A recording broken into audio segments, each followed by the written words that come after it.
seeing it in there. What paragraph's it in? Page 2. You gotta, yeah.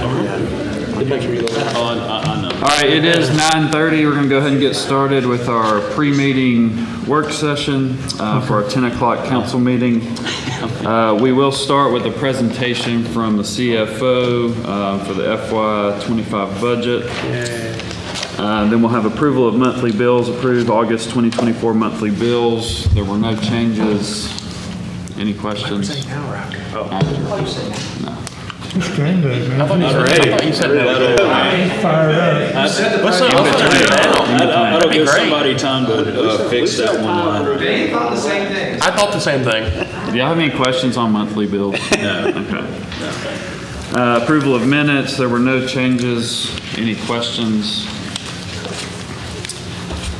Set public hearings, ordinance 274589, approved rezoning 142624 for 410 Railroad Street. Set public hearing for October 21st, 2024 at 10 a.m. Any questions?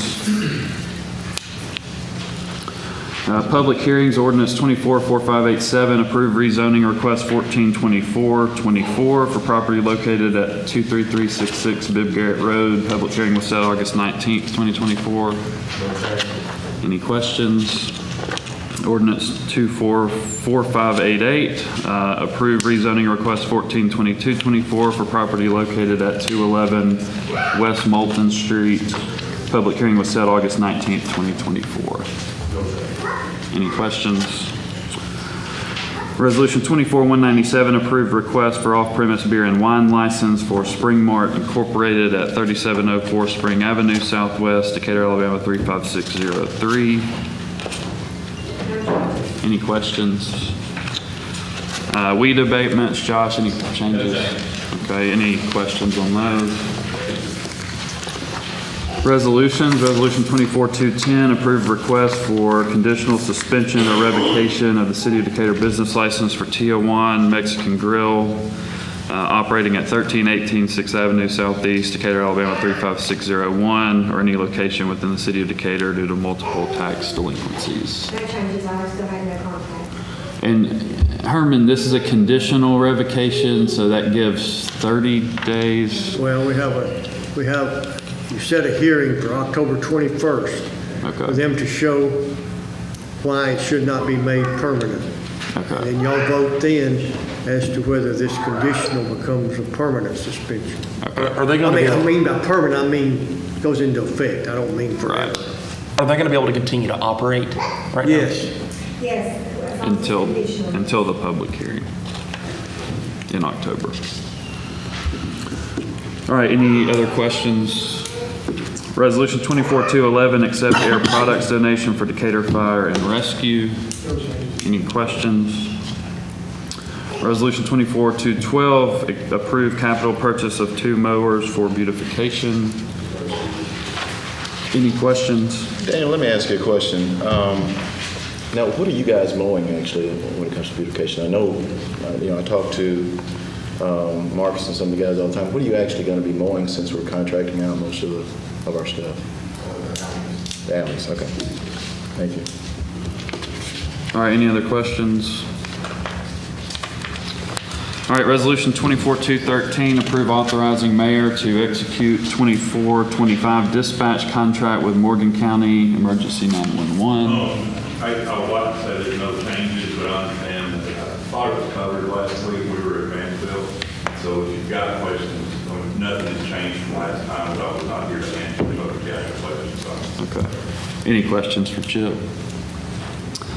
Resolution 24214, authorize administrative fees increase for weed abatements. No changes unless the council has questions. Any questions?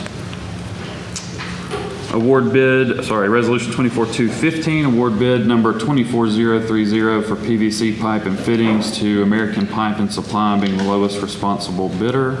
No changes. Any questions? Resolution 24216, award bid number 24031 for auto body paint and repair to the body shop, being the lone respondent. No changes. Any questions? Resolution 24-217, award bid number 24032 for electrical service to the Perry Company, being the lowest responsible bidder. No changes. Any questions? Resolution 24-218, award bid number 24029 for Everyday Sunshine Park to JB&L LLC, being the lowest responsible bidder. No changes. Any questions? Resolution 24-219, approve OMI contract for Kerry Matthews study. No changes that I know of. Any questions? Resolution 24-220, approve DHR lease extension of 507 14th Street Southeast. There's no changes. That's been in effect for some time. Okay, any questions? Resolution 24-221, approve build to rent building permit moratorium extension. Yeah, that'll either be part of the new zoning rewrite, or we will present it before the end of the year separate if we don't get the rewrite, which we anticipate the rewrite being in place prior to them. Okay, any questions? Resolution 24-222, approve additional funds for pickleball and tennis clear span facilities. And I did have a request from Jason to remove this item. I think because of the board's going to hear something around the fire suppression, so we will remove that. Are there any questions? I do. I mean, I've got some, well, yeah, if we're going to remove it before we get to council, but I'm concerned that we're saying that we don't have, I mean, that we can go to a board and get fire suppression removed from this, because we're not protecting the building when we have fire suppression in place. We're protecting the individuals, and I think the capacity of the thing is like 300 people. So when we do something like this, we're protecting the people who are inside of the building. So that concerns me that we're even going to try to go to a board and get this removed. And the other thing, and I could be wrong, but Carlton was quoted as saying that we have we have building department where we just kind of, we've allowed this to slide before. The context was a little, he got the middle of the beginning. 20 or 30 years ago, there were some, what I referred to as selective enforcement. We haven't seen that I've been aware of in like the last 10 years. And, somebody at the Park and Rec board meeting was like, well, why don't y'all just go down there and say we're not doing it? It's like 10 years ago that might have happened, 10, 20 years ago that might have happened, but it's not going to happen now. Well, let me say this, okay, and then it might have been taken out of context, but I've been here for almost 30 years, and I've never seen our building department give exceptions to anybody like that, never. And I think it's almost damaging to the credibility of the department itself when we make statements like that without having any sort of validation for that. Okay. All right, we will remove that item. It likely will come back, and we can have the discussion then. Resolution 24-223, accept reconnecting community grant from Federal Highway Administration. That was an addition. Yeah, Just thank accept. you for adding Yeah. it, but no, there's no changes. It is just, we've already accepted it from Alba. This is just a different agreement with that. Okay. Any questions? All right, next is ordinances first reading. I think I've got them all. Yeah. Ordinance 244590, approve establishing the use of electronic vote counting devices pursuant to Chapter 7, Title 17, Alabama Code of 1975. There were no changes. Any questions? And that is a first reading. All right, we will get started at, okay, we'll get started at 10 o'clock.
to some people today. Or I can step outside and answer phone calls. All right, call the meeting to order. Dane Shaw will lead us in our invocation and pledge. Father, we thank you for this day. We ask for your wisdom as we make decisions for your city. We ask for your peace. We ask for your, Father, your love to touch every facet of what we do. We give you all the glory and we give you all the praise in Jesus' name. Amen. Amen. I pledge allegiance to the flag of the United States of America and to the republic for which it stands, one nation, under God, indivisible, with liberty and justice for all. Thank you, Dane. Roll call. Ladner. Here. McMasters. Here. Jackson. Here. Pike. Here. Pepper. Here. All right, we will start. Tori Green is going to speak for a few minutes from Green Research and Technology, so we'll start with you, Tori.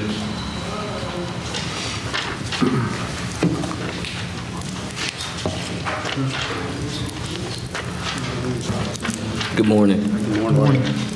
As he stated, my name's Tori Green. I'm the CEO of Green Research and Technology. We're currently conducting the third-party review for Decatur Police Department. I am here because we initially agreed, based upon our contract, that there was 750 hours that was budgeted towards this. We've since realized that for every hour of video that we've watched, I think the contract, you all wanted 300 hours of video watched and looked at, indoor investigated. And so for every hour of video, that's taken us about 2 to 2.5 hours, which quickly ate up which quickly is eating up the 750, a lot. Some of these body camera videos obviously are different angles and things of that sort. The other thing is there's a process that's in place that's taking, I'm not sure how much I can share, but there's a process in place that's kind of taking longer than expected in regard to the contract, the IA process. We're kind of still digging into that as well. So. We are making headway. We're doing well. We're doing really good work. I think that you will see that once the report is finalized. And anyway, that is I won't overtalk, but that is my rationale or reasoning for being here today. Can you kind of go through what you all have looked at, and then what's still Sure. to Absolutely. Yeah. Can you also give a timeline of when you expect your review to be completed? Sure. So we have spoken with about 40 citizens. We're still going through. We're at about 70 IA files. We've done about 280 hours of body-worn camera. Again, you should double that because of the time it takes. What was your next question? Just kind of what you guys have looked at so far, and then what you anticipate looking at. Yeah, so we still have to get the project done. Sure, we have just started. Chief Pinion has sent an email out to his police department. So the police, different investigators, chaplains, officers have reached out to meet with us. So we have started that process. We're doing that as early as this afternoon. We're still looking into this internal affairs process. And Mr. Peppers, in regard to your question, we should be done before the deadline. We will be done by the deadline. Okay. Yeah. Which was January 1, I believe. Right. Could be before then, I guess. But yeah, I think we can have it done prior to then, but we will definitely have it done by January 1. Have you ran into any issues so far? And when I say issues, I mean any issues with getting information, transparency to you, anybody in your agency? Any problems there? No, Chief Pinion, Lieutenant DeLeon, and Chief Pinion has given us the information we needed. So they're being transparent with you at all times, is what you believe so far? Yes. Thank you. Yeah.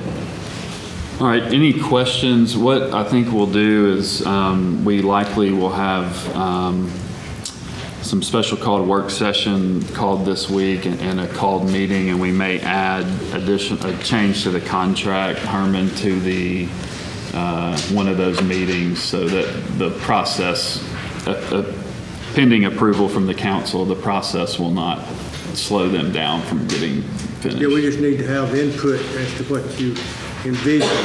Yeah, we'll get that, but we'll just need to amend the contract. How many more hours do you think you're going to need for this? And how much more is it going to cost? So I think that we can get it done with about 400 more hours. I think that, that's an open-ended. I need to see how many of these police officers reach out to us. We still got to interview the city council members. We still got to interview the mayor. We still have to. We're still ironing out this internal affairs process. So that's what I. So what is 400 more hours going to cost? It's whatever the math is. Right. Well, what's your hourly rate? I don't know what that is. Nobody's contacted me from your It's agency. in the contract that you approved. I wasn't here for that meeting. That you said that you would have voted. I wasn't here for that meeting, so don't say I you approved it never because I did not So you approve never it. looked at the contract. I did not, no. No, I did not. So we What's the hourly rate? budgeted Hold on, you didn't answer my question. What's the hourly rate? Herman, was it 185? I can't remember. Yeah, it's $285 an hour, okay? 285 an hour. Yeah. Thank you. So we were originally at 750, and we're needing about a 50% increase. Yes. Okay. I mean, at this point, have you uncovered anything absolutely nefarious or malicious? Well, let's don't go there. That's a good question. No, that's a good No. I'm curious to know. No, the contract says that he will report back.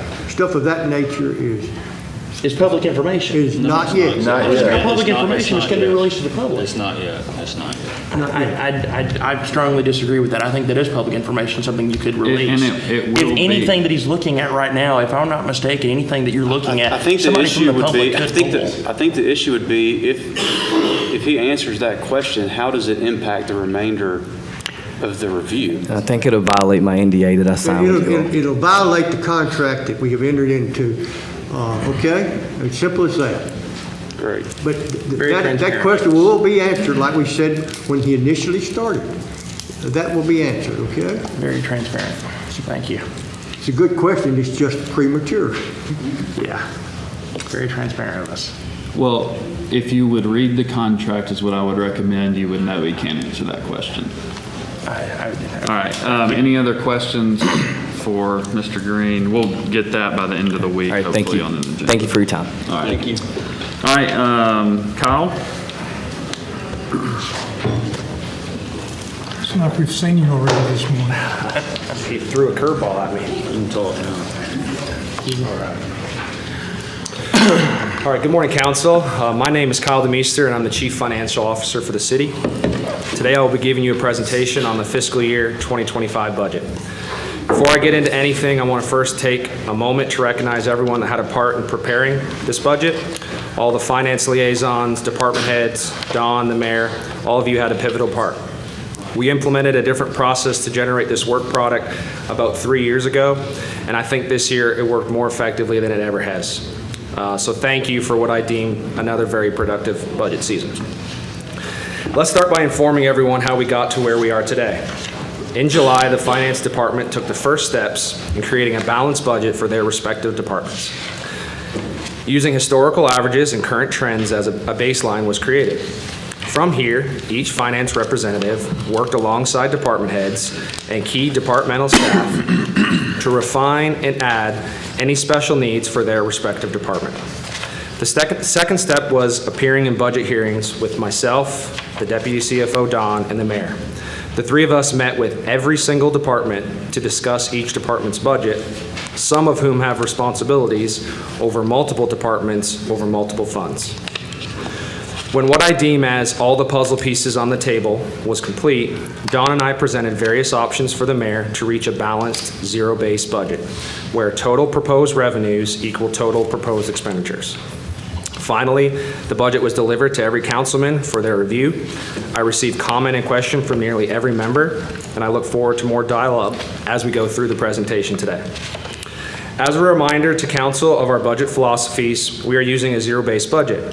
As mentioned earlier, that means revenues equate to expenditures. The budget before you is majority personnel and operational costs.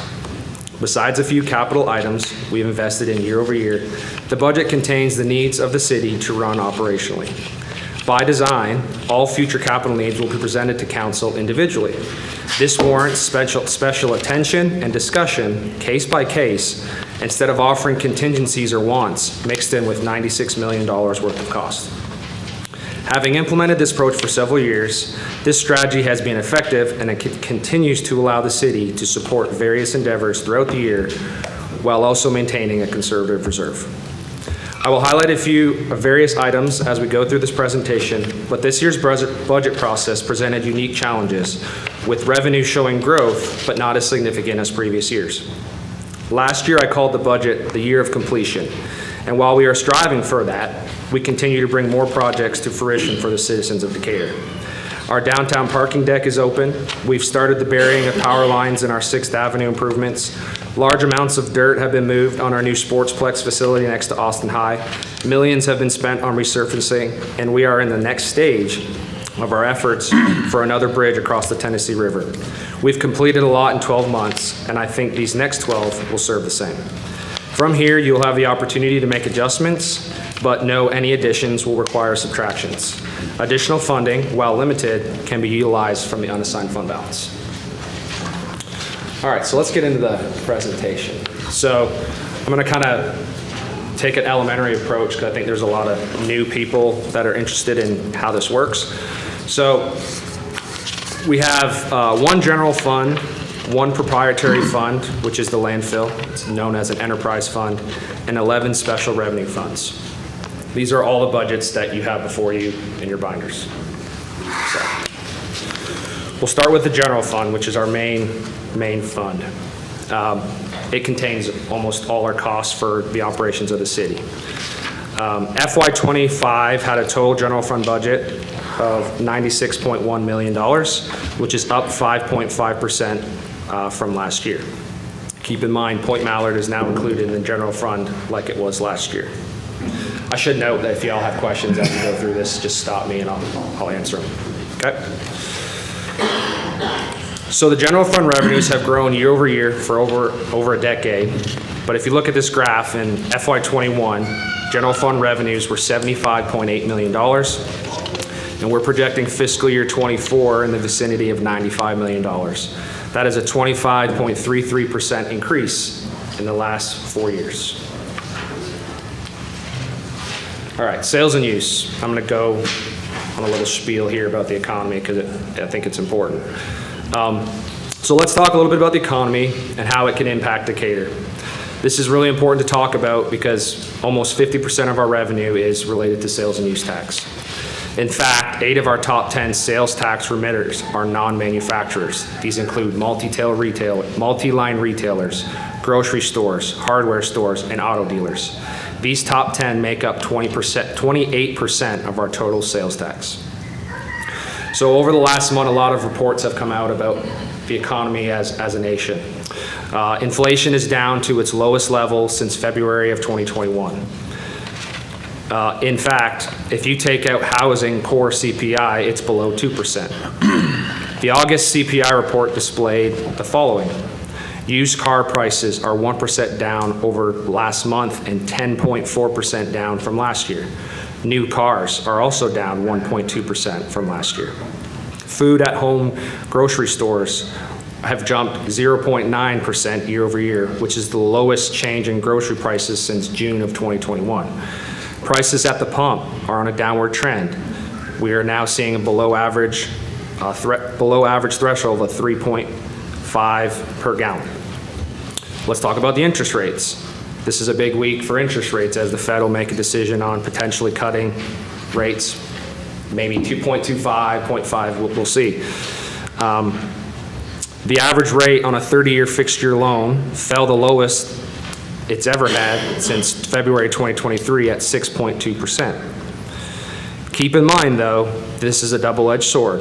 Cutting interest rates increases inflation because it makes borrowing cheaper, which then turns into more spending and more demand. So those are some positive things about the economy, and here's some not so positive things. Goldman Sachs had their annual retail conference last week, and it was reported that consumers are being very picky with their dollars. Companies like Dollar General and Dollar Tree are feeling the heat. 60% of their audience make $30K or less, and frankly, they just do not have enough money to make it to the end of the month.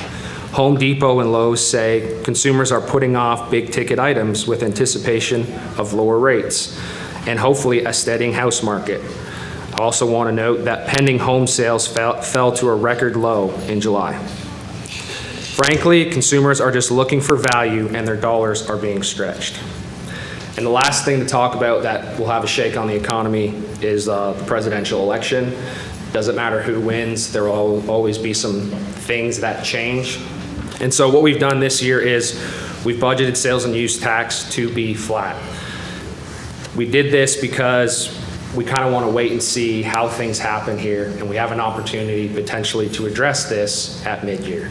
So our strategy here is that we're going to wait, see if these reports come out how they should come out, and then make a decision on whether to potentially increase. I do want to note that this strategy is similar to a lot of our neighboring municipalities in conversations with them. Okay. Business license revenue. So these kind of correlate with sales and use tax, as our business licenses are determined off gross receipts. I do want to make note of our revenue department. I know Tony and Lori are in here. They've done a really good job over the last couple years with compliance and ensuring that people are paying taxes, but not just paying the appropriate amount. So that should give some ease too with this budget projection. SSUT, my favorite topic. So SSUT, for people who don't know what SSUT is, it's a flat tax rate you pay for online purchases. So if you hadn't noticed, when you make a purchase off Amazon, you don't pay 9%, you pay 8%. Okay? So the way this works is the state of Alabama has allowed certain companies who do not have physical presence in the state to sign up for this program and pay and administer an 8% tax rate. So from there, that 8% is split 4% to the state and 4% to the counties and cities. The counties and cities bucket is then split 1.6% to the counties and 2.4% to municipalities. There are 67 counties in Alabama and 461 municipalities. So each bucket is then divided by population for the counties and municipalities. I know that's confusing. But long story short, on a $100 purchase in Decatur at a brick and mortar store, the city collects $4. A $100 purchase on Amazon, the city gets 4 cents. So why I bring this up is because this mix of simplified seller's use tax within our sales tax is constantly growing. And that makes sense because people are shopping online. It's easy. It comes to your front door. I get it. I do it. But why we need to look at this is because in FY21, SSUT made up 5.74% of our sales and use tax. We're projecting this year it'll be close to 7%. So we're a member of the Big Ten. This has been an initiative for us to try to get a handle on this. The preferred solution is destination taxation, but there's still being a lot of discussion with our group and legislatures on how to make that happen.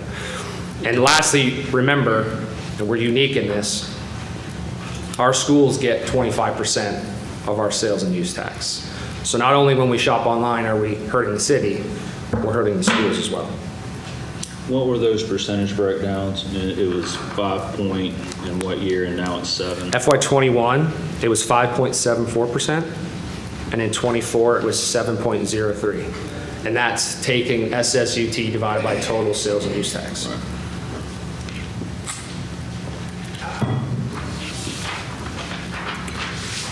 Lodging tax. So, hold on, that's 7% is that percentage of sales and use tax, not of all revenue. Correct. Yeah. Of sales and use tax, yeah. The purpose of that exercise is to see How that people mix is aren't changing. shopping in Yeah. Decatur, but they're shopping online. Yeah. And it's going to be hard to catch up because we make so little on the sales. Okay, lodging tax. So last year we increased from 7 to 10%. That increase, remember, is the 3% is 100% the city revenue, where we share 64.3 of that other 7 with the CVB. We're projecting an uptick of about $300,000. We've seen some really good success thus far with our new downtown hotel. I'm sure you've seen people filling that and shopping and whatnot. So just a point of emphasis here that our lodging, as we open up more rec centers and us being in our region, we're kind of seeing the splash of people staying in our hotels. So I refer to Rock the South and Coleman. We had a good weekend for our hotels because people are spending the night here. Okay. So I'm gonna just show you this, and then the next slide is this year's. But this is a breakdown of our budgets for the last 2 years, and then 25's on the next slide, split between personnel, operating, and capital. Okay. So you're seeing mainly that personnel number slowly rising. All right. So if we go to the next slide. All right. So for FY25, I'll highlight some things that are in this budget, specifically to personnel, as it's our largest expense. So $56.9 million are in this budget for personnel costs. 72% of that is salaries and wages, and 20% of that is benefits. The average cost of an employee in FY 2025 is $94,944. And that's with a fringe benefit cost of $30,219, or 31%. So a lot of this increase from FY24 to 25 can be related to a significant increase in our RSA costs. Our Tier 1 employees had an uptick of 7.6%, and our Tier 2 of 9%. Healthcare also came in at 4.7% uptick. Wait a minute, what was Tier 1 and Tier 2 again? So Tier 1, we paid 17.91% last year. This year, we're paying 19.28%. To RSA. To RSA. That's a percentage of people's salaries. Yeah. Okay? When we started the whole budget process, priority one for the mayor and for everyone was to try to get a 3% COLA. So we started our budget process with that. You'll see a 3% COLA in there. There were a couple headcount additions. 3 battalion chiefs were added, and we upgraded the planning director from a manager to a director, and I think y'all are privy to that from a couple meetings ago. Where we removed some headcounts, there was an accountant in the finance department that had retired. We did not fill that position. Some admin assistants in inspection, a part-time assistant in HR, part-time work at the Old State Bank and Train Depot, and a consultant in community development. And I share all this because in previous years we've talked about headcount and making efforts to keep an eye on the personnel costs, and we're doing that.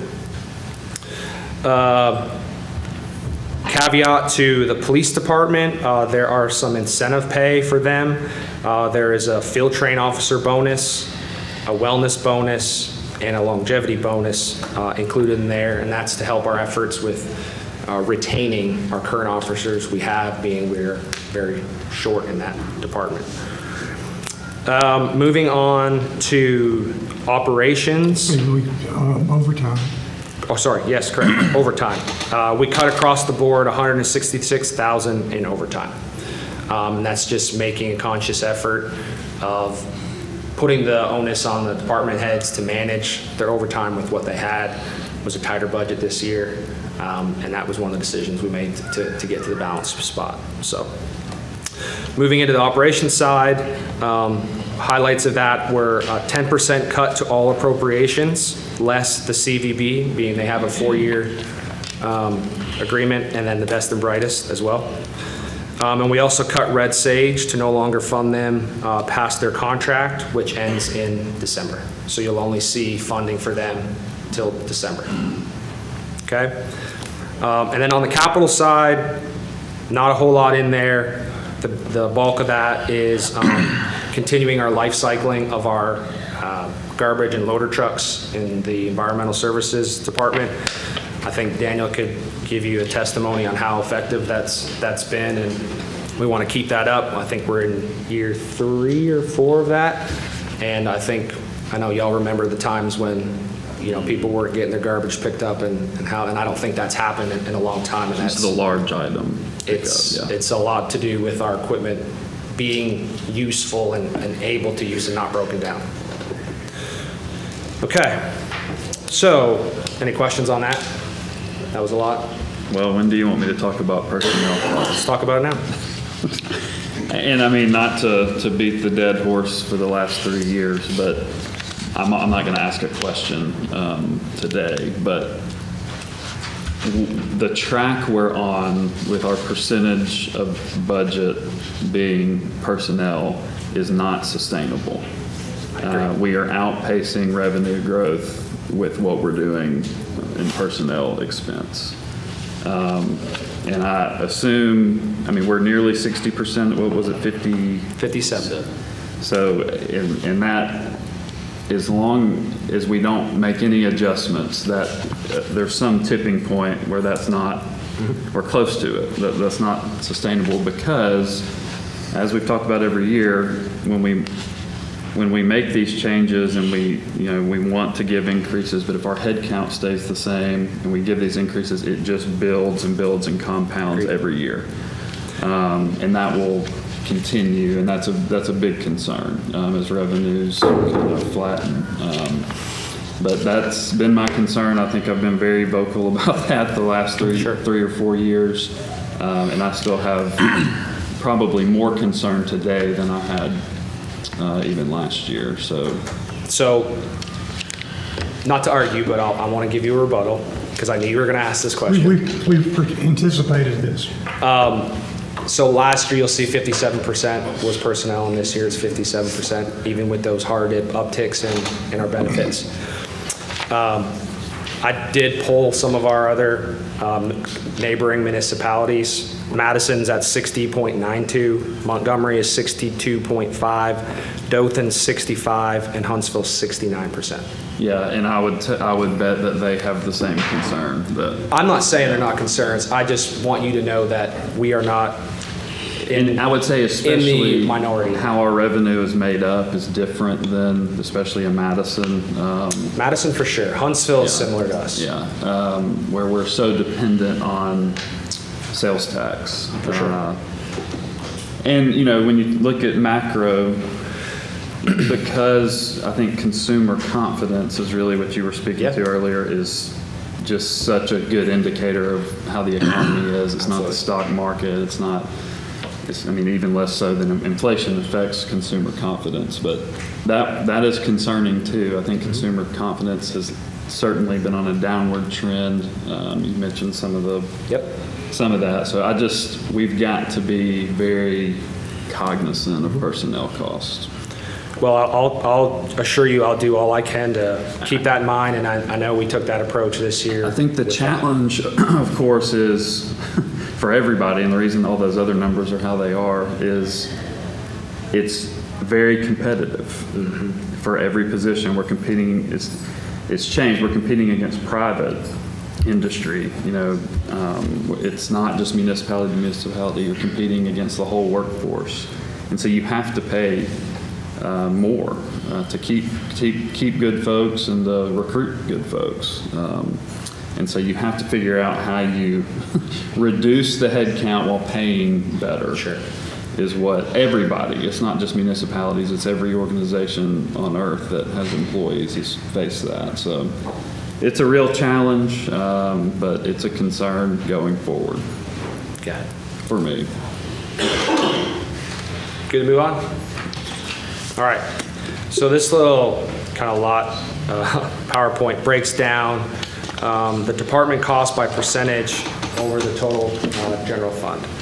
So public safety makes up 38.87% of our general fund costs. And again, a lot of that goes to personnel. We have 140 what I call badged police personnel, and then 129 budgeted badged fire personnel. Okay. There's been, I've seen and heard some discussion about our debt. We have 6 issuance shares that will be, as of October 1, the outstanding amount will be $78,965,000. And our total debt service for 2025 is $6.9 million.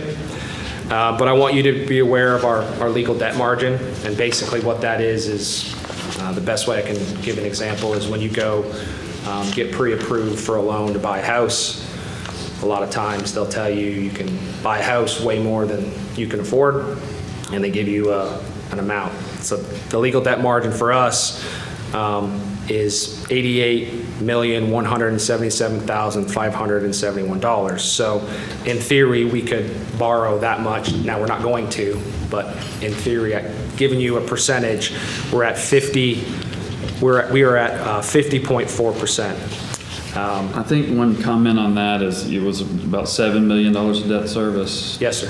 Just shy of it. Which is, 8% of the budget, and is still probably one of the lowest in the whole state. It's got to be. Madison has $311 million in outstanding debt. Yeah. Huntsville is, I think, close to $680 million. And I know we're not comparing apples to apples here, but we're in good shape as it comes to our debt service in relation to total revenues. Yeah, I think it's one of the lowest in the state. Okay, any other questions on that? Okay, so our school fund, now I mentioned earlier they get 25% of our sales and use tax. So they're projected to receive $30,312,445.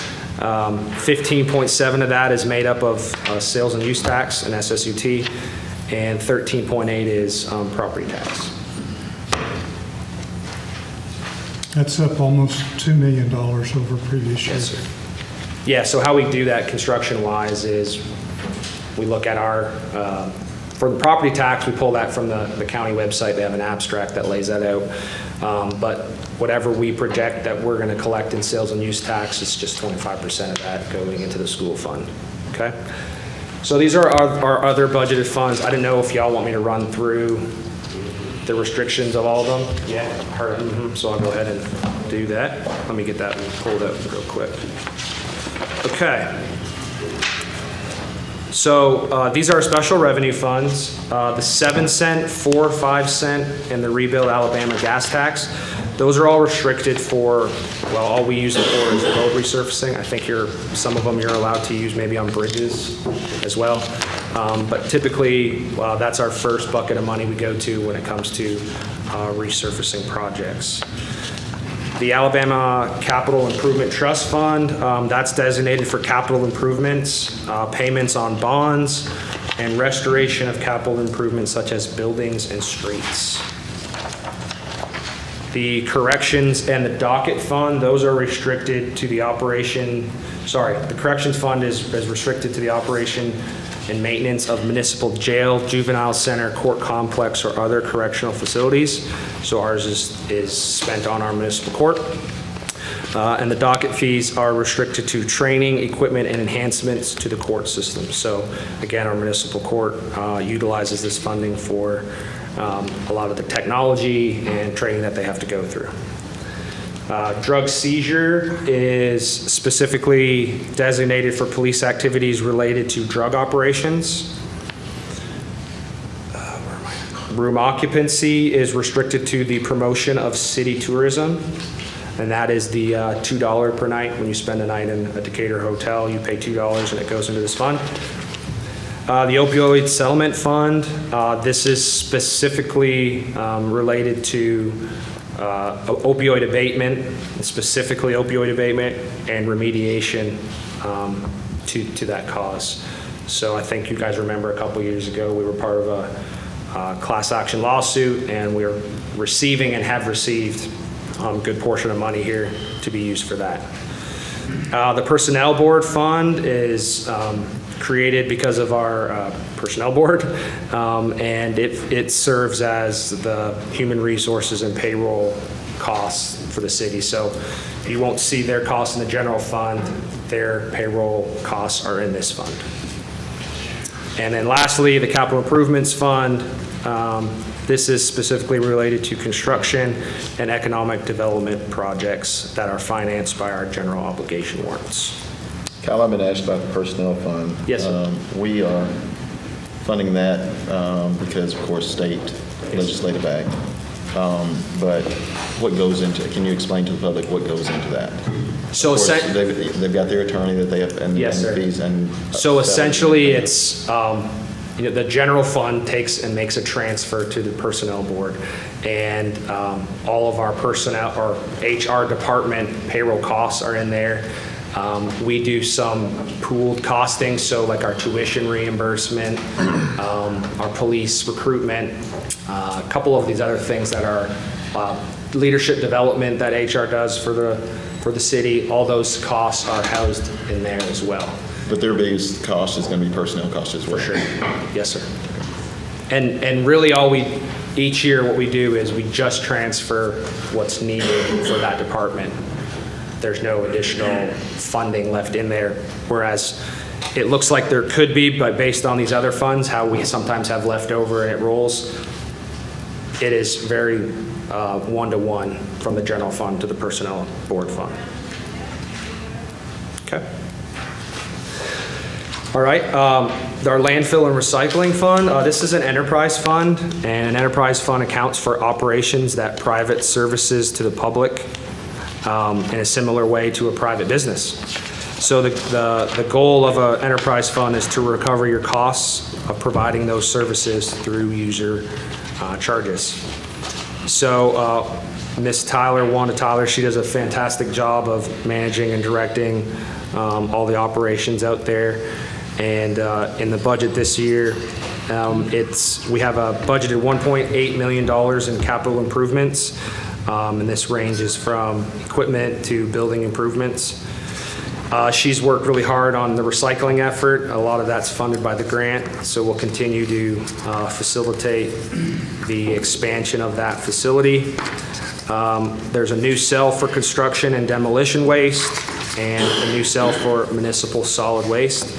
You'll see here that we're budgeting $11.3 million in revenue, and we're also budgeting a profit of $1.8 million in that fund. So that fund kind of is difficult to budget for because so many things kind of happen as we go throughout the year. But again, we've done a really good job of being conservative and having those reserves in place for those expenses, because they're never tiny. They're always really significant. She has good equipment out there and all that. So her staff personnel is budgeted in there as well. And I should note that it's a joint venture with the county, and we receive a budget from them, and that's also in this budget here. Okay? All right, so how does this budget impact the average citizen? Well, in public safety, it provides enhanced training for our fire and police department. There's a fleet replacement. Go ahead.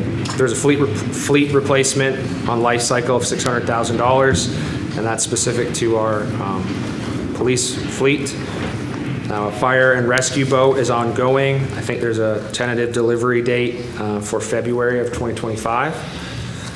We'll update fire equipment to respond to fires, accidents, and hazardous material incidents threatening the public safety, and staffing improvements in our fire department to provide more support to our firefighters, which in turn is better service to the citizens. City service improvements, fiscal responsibility. There's a cart purchase for FY25 that was already done in 24 to avoid the price increase. enhanced safety training, and again, improvements to our compound where a lot of the magic happens when we're moving garbage from your bin into trucks to take it to the landfill, okay?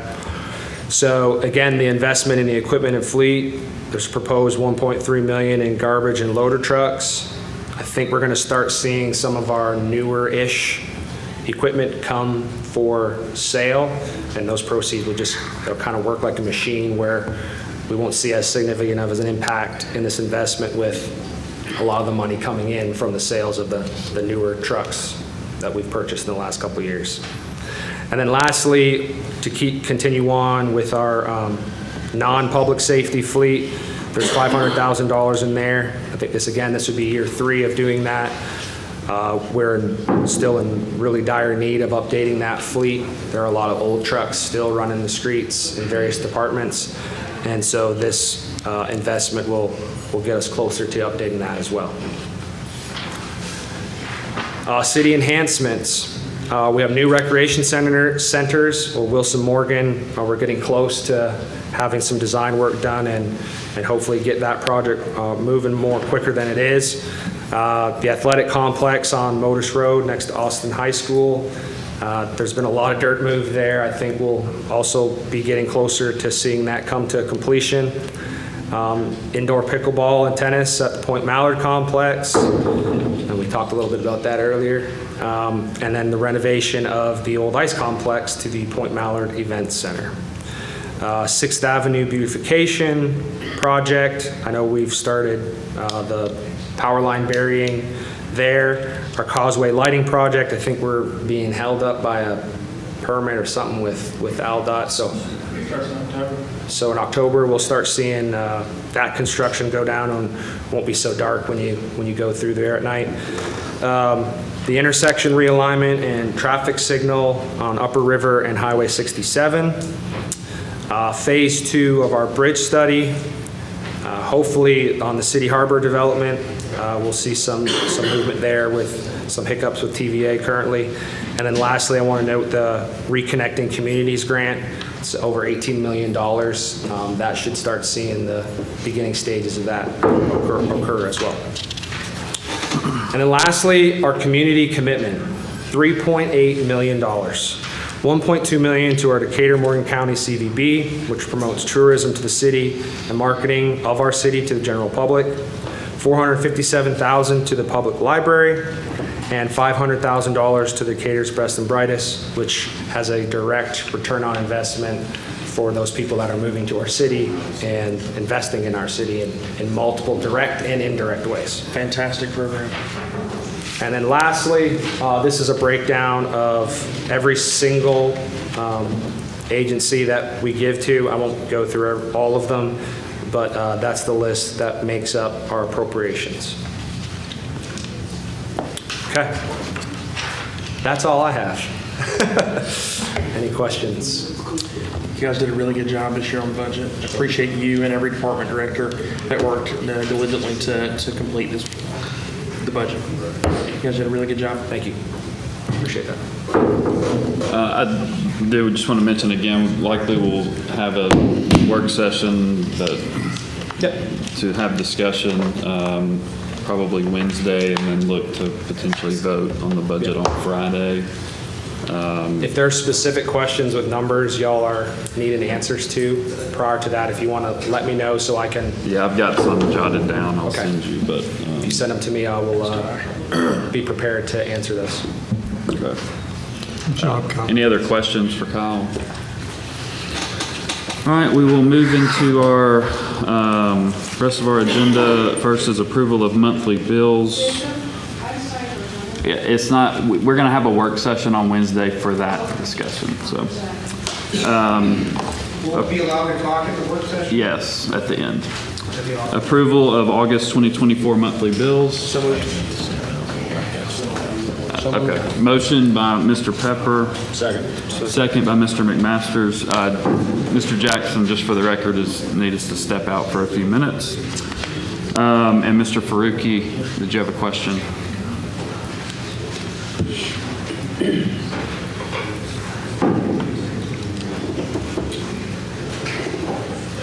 Are we talking about minutes or checks? Sorry, what did I say? Checks is what we're on, so. Okay, if I said I heard minutes, make sure. Did I say minutes? You didn't say minutes, I think you did, yeah. I said approve monthly bills, though, did I not? On the agenda? Okay. You said approve monthly minutes.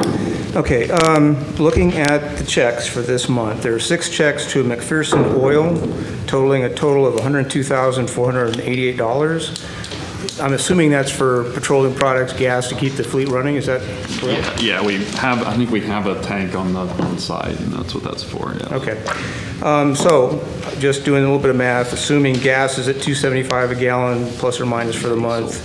It would include diesel as well? Good question. Does someone answer that? I was saying, Because I would assume that I don't have a includes diesel breakdown, I as just well. have the information I was given. Okay. But that's a great question, Kyle, you might want to ask. I wasn't he said asking it you, I is was diesel. letting you know that would include diesel as well. Oh, that would, okay.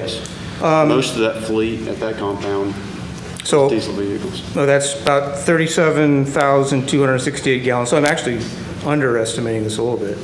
At maybe 15 miles per gallon, that's 559,000 miles last month that our fleet would have run. A lot of miles. Looking at our budget, how we're spending money for vehicles might be useful to reorchestrate what we're buying in terms of the reason I came here 6 or 8 months ago. Pickup trucks use a lot more gas than sedans, and we'll get back into that a little bit later. Green research, $71,535. That's an addition, I think, or is that addition to 300K? No, that was just the first invoice we paid. Okay, and we guess we got sort of an in-progress review. And then the Greenspan fabric, $556,210. What's that for? I'm sorry, what was the question? Clearspan fabric. Is that That's the payment? the bubble for the tennis center and Yeah. A shell. the show. Okay, so we just paid $500,000 for that, and we're going to apparently ask for some more money. Apparently 1.5 million, as I understand it. Well, that agenda item was removed, but we don't know that yet. We will know when it comes back on an agenda. Okay. And do we know why we didn't? Because this was a discussion item I had with you last meeting. That obviously will be discussed later, but that's my question too, is kind of how did we get to that point? So, Okay. yeah. If I may suggest, how we got to that point is a leadership failure. Yeah, we can talk about that when it's on an agenda. Okay.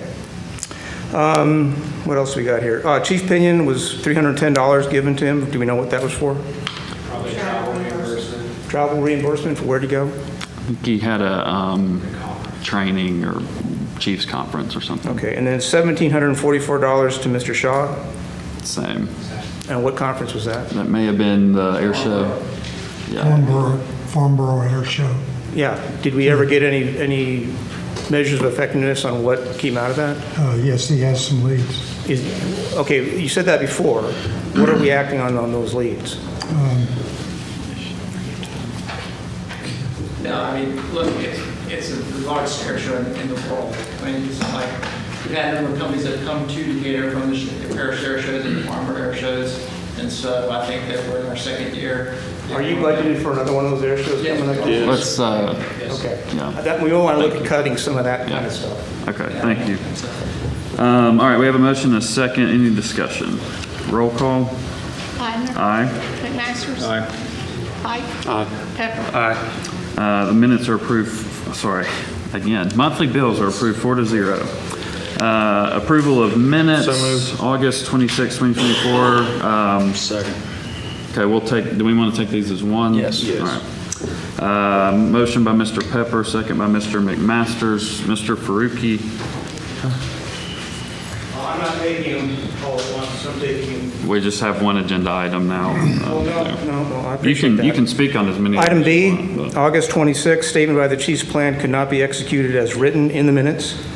I believe that's still the case, especially if the budget's going to be remaining the same.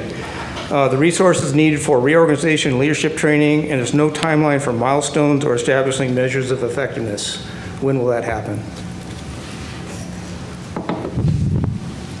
I'm not sure. Well, because the answer I got last time was that's up to the board, some sort of board, Mayor, you mentioned that? I was looking down, Mr. Fergie, I didn't hear you. You said Chief Pinion and the committee team would be the ones to monitor the plan. That's what you said. I'll say that again. So when are we going to have some milestones for how we are doing on the chief's plan? I'm not sure. Can Mr. Pinion answer that question? No. Okay. Can the people that are the part of this committee team answer that question? You can get in touch with them. Okay, I talked to one of them over at this meeting over here with the Fort Decatur, and he said the chief's plan was never approved by them. It went forward with a draft. Are you aware of that? No, sir. Okay. I suggest this body, as part of a hearing, might want to look and have that body come forward and respond to how we are going to monitor this plan, if it is a plan. If it's not going to be monitored, it's not going to be a plan. It will not be effective. Was that a confirmation or just a blink to nod me away? It's a confirmation. Thank you.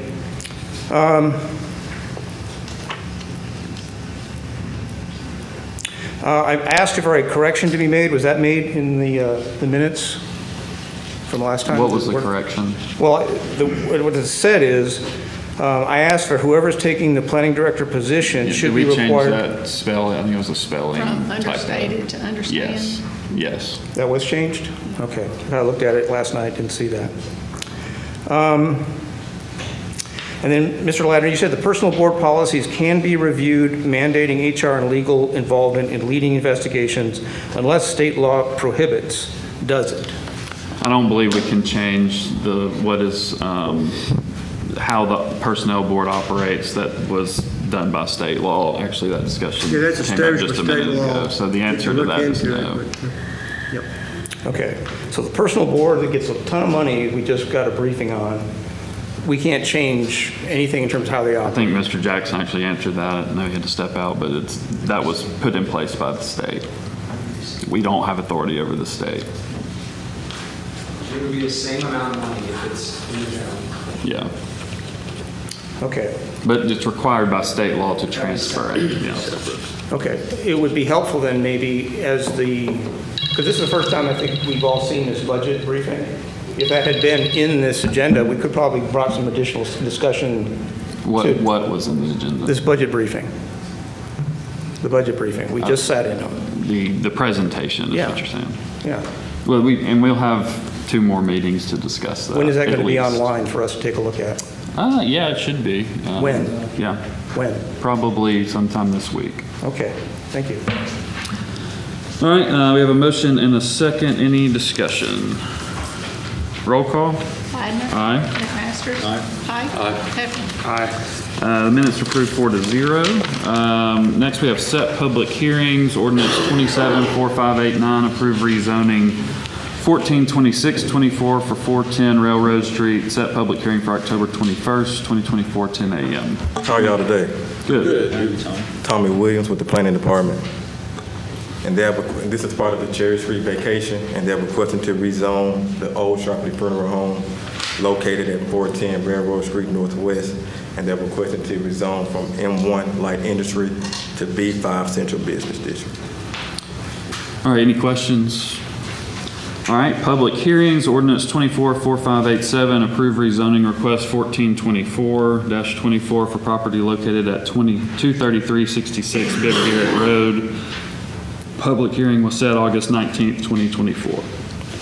They're requesting to rezone from AG2 Agriculture to RD Redevelopment. It applies to Planning Commission July 23rd and is located south of Big Garrett Road.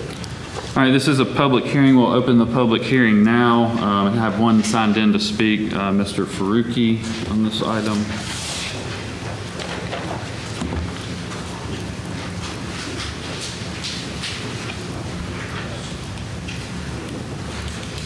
Okay, and I'm assuming this relates to the $3.8 million check to the Lawrence Weaver and John Easter Jr. This is a rezoning. So Well, I understand. it's the same, it could potentially be the same property Maybe. I'm not Okay, sure. so we're rezoning the property. Has anyone looked at the impact of rezoning this property to anything other than agriculture in terms of how it's going to impact the traffic flow between here and the freeway 565 and going into Huntsville? Well, yes, there was an overpass built right there to help with ingress, egress on those prior, But up to date, on those properties. there's been no traffic on that bridge. No, but one of the issues and the reason that project was approved, it was a federal build grant, is because of safety, because we had, you may remember, you may not, there were a couple of gas stations, a restaurant, and there were fireworks. Okay. It was very unsafe to have direct access onto what is essentially an interstate. It's Highway 20, but 565 comes into that. And so it was several fatalities happened. So yes, to answer your question, there's been a lot of discussion and thought around traffic in that area. Okay. If we can imagine current flow of traffic early morning going to Huntsville, experience that everyone here has, and the same thing late evening traffic with the bumper-to-bumper traffic from the freeway, basically Wall Triana all the way back here. Adding some more additional buildings, facilities, people getting off work, trying to move to their location. Some will live and have to cross the bridge, some will not, because we're putting a lot of emphasis on that side. Has there been any traffic studies done on what that would look like at a best case scenario with a lot of those buildings and everything being built? The answer to that is there has, because to get that federal build grant, there had to be some traffic studies done in anticipation of development there. So I think there's been a lot of traffic studies done there. I think you bring up a valid point about there's already traffic congestion. That's why there's a lot of discussion about another bridge. And also, I've actually used that overpass to go down Airport Road. And if you've gone down Airport Road, which is actually the responsibility of, I believe, of Limestone County, it is barely a road. It needs to be improved as well. And to avoid some of that traffic, I've actually taken that road. So there's been a lot of discussion, a lot of thought, a lot of traffic studies, not necessarily just by the city, but by federal agencies, state agent, ALDOT's done that. So that's a long answer to your question, which is yes, there has been. In a world where we don't have a planner necessarily hired to do work, my suggestion, given the unknowns, what's going to happen with the state paying for the additional railway port, what's going to happen with the additional port facility that I've heard about, the incomplete road on 20 leading out of the city, going across the bridge, that is all additional traffic. It's going to be whatever chaos we've got with vehicles turning left and dropping loads on the middle of the freeway or the middle of the road on 31 is going to be magnified tremendously unless we figure a way to stop putting lipstick on the pig and figure this thing out. Yeah, we do need continued effort to help with the traffic issues, and I think we are doing that, so, yeah. Thank you. Thanks. All right, anyone else here to speak on this item? All right, seeing no one else to speak, we'll consider the public hearing closed. We have a motion by Mr. Pepper, second by Mr. Pike. Any discussion? We're on 2445. Yeah, sorry, 244587, and just for the record, Mr. Jackson's rejoined us. All right, any discussion? 4587. All right. Can I say something? Yeah, on the Tommy, record? go ahead. I just want to say on the record that the city does have a planner on staff. I'm not the city planner, but I am a planner.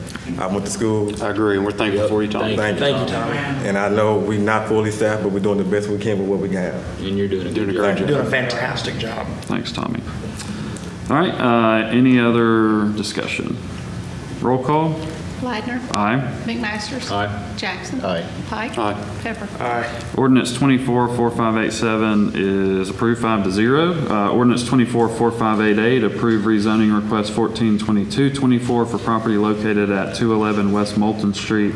Public hearing was set August 19th, 2024. This is 0.35 acres of land, and they're requesting to rezone from B1 local shopping to B2 general business located at 211 West Moulton, and it applies to Planning Commission July 23rd. All right, this is a public hearing. We'll open the public hearing now if you'd like to speak. All right, seeing no one here to speak, we'll consider the public hearing closed. Motion by Mr. Pepper. Second by Mr. Pike. Any discussion? Roll call. Ladner. Aye. McMasters. Aye. Jackson. Aye. Pike. Aye. Pepper. Ordinance 24-4588 is approved 5-0. Resolution 24-197, approved request for off-premise beer and wine license for Spring Mart Incorporated at 3704 Spring Avenue, Southwest Decatur, Alabama 35603. Yeah, this is a change in ownership, and they've met all criteria. All right, this is, hold on one second. This is a public hearing. We'll open the public hearing now, if there's anyone here to speak. All right, seeing no one here to speak, we'll consider the public hearing closed. So moved. Motion by Mr. Pepper. Second by Mr. Pike. Any discussion? Roll call. Sorry, did I close the public hearing? Yeah, I did. Roll call. Ladner. Aye. McMasters. Aye. Jackson. Aye. Pike. Aye. Pepper. Aye. Resolution 24-197 is approved 5-0. I'm sorry, Stephanie. All right, next are our weed abatements. Josh? Yeah, morning, Josh Sloan, Community Development Department. These properties have already been cut. We're requesting your vote to assess the cost to the properties. All right, we are going to take all these together. So moved. I have a motion by Mr. Pepper. Second by Mr. McMasters. Ms. Hoffmeyer had a comment.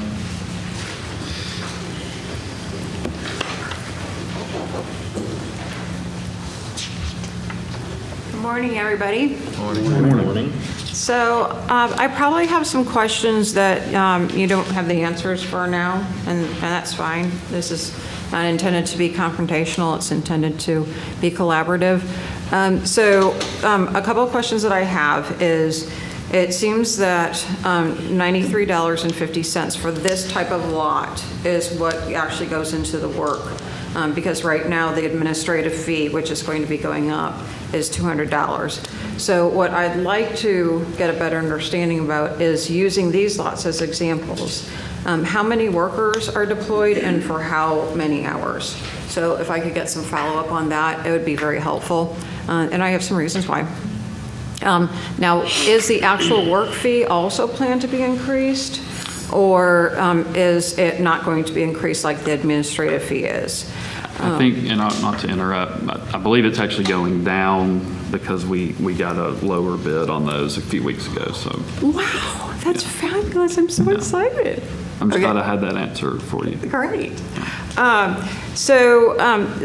other thing that I'd like to point out is that we actually, this has been brought up in the past, is that we actually also need to make sure that not only do residents keep their properties up, but the city needs to keep our public areas up.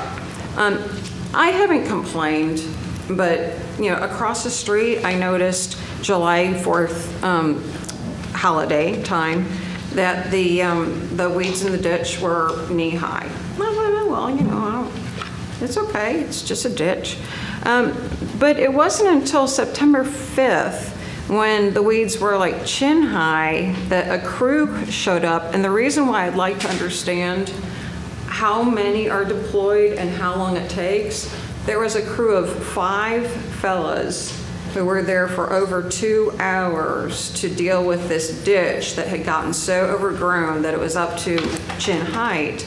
And so it seems like we're kind of throwing rocks in a glass house, and we ought to be doing better as a city. So that's all I have to say about that. So thank you for sharing that. If Ms. Hoffmeyer, if you see something like that again, if you'll give me a call, we'll get some attention to it. And the thing is that I'm not here to complain about it. It doesn't really bother me, but what I do think is that we ought to be equitable. If we're not going to keep up a very long ditch that whole families have to traverse to get down to Tommy's convenience store or to go to Dollar General or to Jack's Coin Laundry, people they're carrying bags of laundry and everything. It's a very busy place, so if they have to pass through it, it's actually really dangerous to keep it like that. So I'm not complaining. Is it the ditch in the alleyway? Is that what you're talking It's about? the ditch that is along the Crush and Run alley, where it also collects a lot of trash and debris, and that has not been picked up and removed. So the weeds were cut down, and I'm telling you, it took 5 fellas several hours because I was out in my meadow.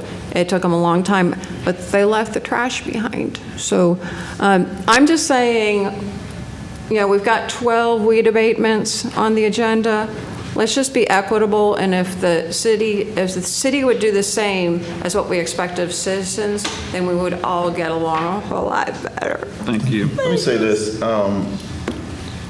For years now, and at the last meeting when we had weed abatements, I think I surprised my counterparts by supporting the weed abatements. Now, I am firmly in favor of supporting weed abatements because our community development does an outstanding job of making sure that our residents keep their grass up and do what they're supposed to do. So when I vote no on those things, it's not because I don't support what they're doing, and it's not because I am saying that the residents should not have to mow their grass, but it's basically in line with what you're saying, that there's a double standard, and there are certain places that I'll ride around and I'll look and I'll see, I kind of use them as sort of markers, if you will, and just so happened the last time when I rode around, those markers were all cut, they were all in good shape, and so I voted with it the last time. So I'm in total agreement with you, Andrea, that we need to do a better job as a city. I'm not necessarily in agreement with the mayor when he says that, when you see these things, we should call them in, but we shouldn't have to call those things in. We don't have to call when your grass is high, you just mow your grass. Or my flowers. I have So we flowers. just do that. So our city should be in the same situation where when we've got littered areas, when we've got overgrown areas, we should just mow it, and that should just be part of our process, and we should not have to call those up. So I agree with you wholeheartedly, but there was an explanation as to why, after years of voting no, I voted yes the last time. Those markers that I went around and checked, they were in good shape, so I did not go against it then. Thank you, Billy. I just think that we should all get along. Thank you. So just not trying to beat a dead horse here, but thank you, Councilman, for what you just said. And what we're finding, there are some properties that are just not on our list for mowing that we're trying to learn about. And Daniel, am I right? There are several that was not added, and also we have to be cognizant of our ordinances that we have. Ordinance 16-4.1, or if it is a ditch in somebody's yard or off alley, that's their responsibility to keep it clean and things of that nature. We do a lot of things as above and beyond, just because we want to be good stewards and help the city, make sure the city looks great. But it's been a learning curve for me and my team. I feel this here today because we just took this over and we've learned a lot. And our goal is to improve and to be better. I do believe there are phone calls that may be fairly declined in the beginning, but do we got more to learn from? Sure. We've had some other places, sure. But also some of the responsibility that we have found is not always. Well, and let me say this, Daniel, you're absolutely right. And when I was making my statement, I was not directing that at the education department. Because you guys, anytime I call you guys take care of it. But we sub out a lot of our work, the vast majority of our work. And the ordinance that you were speaking of, just for the record, I didn't support that. Because when we are talking about right-of-way, residents can't prevent us from coming and doing, the city or Public Works or utilities or anybody from coming and planting a pole there or doing anything on that property. Yet and still, we as a city have required them to mow that. So there's a double standard in that as well. So I appreciate you bringing up that ordinance, but just for the record, I didn't support that either. So anyway, that's where we are. All right, Mr. Faruqi.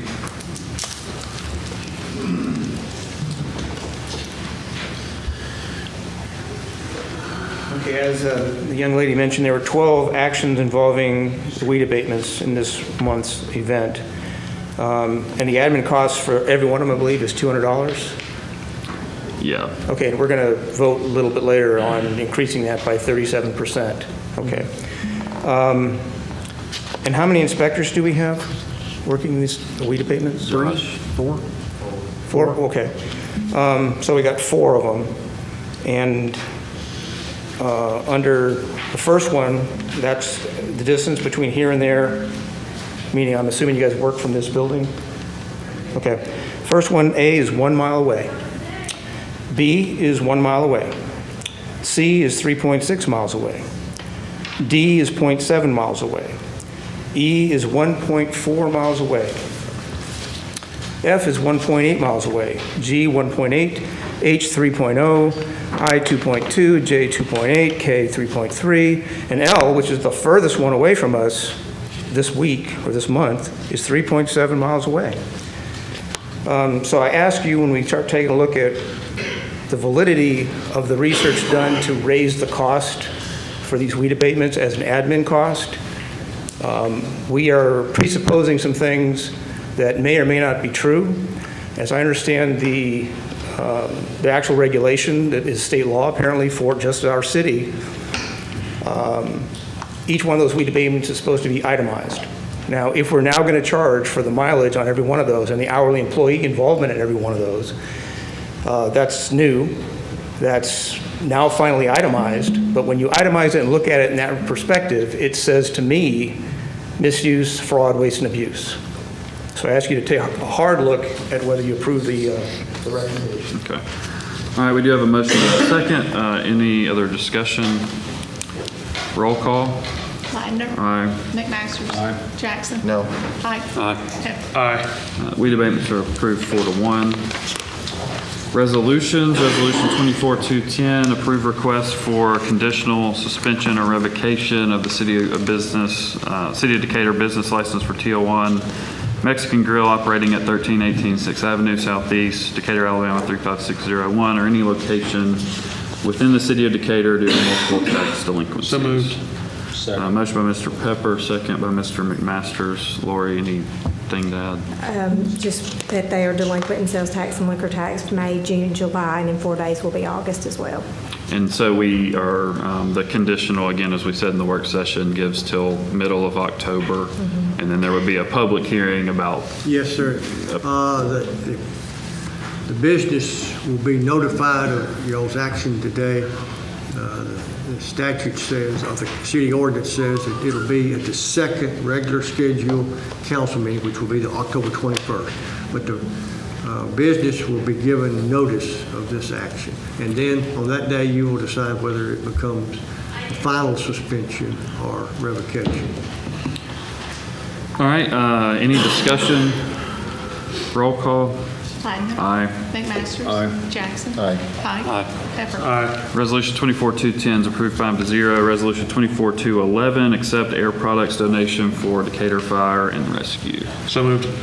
Motion by Mr. Pepper. Second. Second by Mr. Pike. Chief. Hello, Tracy Thornton, Fire Department. This resolution is for a grant that we're lucky enough each year that Air Products gives to us. We appreciate the partnership that they provide with us, and this will be used to buy more equipment for the fire department. All right, we do have a motion and a second. Any discussion? Roll call. Ladner. Aye. McMasters. Aye. Jackson. Aye. Pike. Aye. Pepper. Resolution 24-211 is approved 5-0. Resolution 24-212, approved capital purchase of 2 mowers for beautification. So moved. Motion by Mr. Pepper. Second. Second by Mr. Pike. Daniel. Yes, we're just asking if we can move from operating to capital purchase to mowers just for the beautification. Councilman Jackson, I misspoke earlier. It's not only to do our alleys, but it's also to take care of our compound as well. You did. Thank you. All right, Mr. Faruqi had a comment.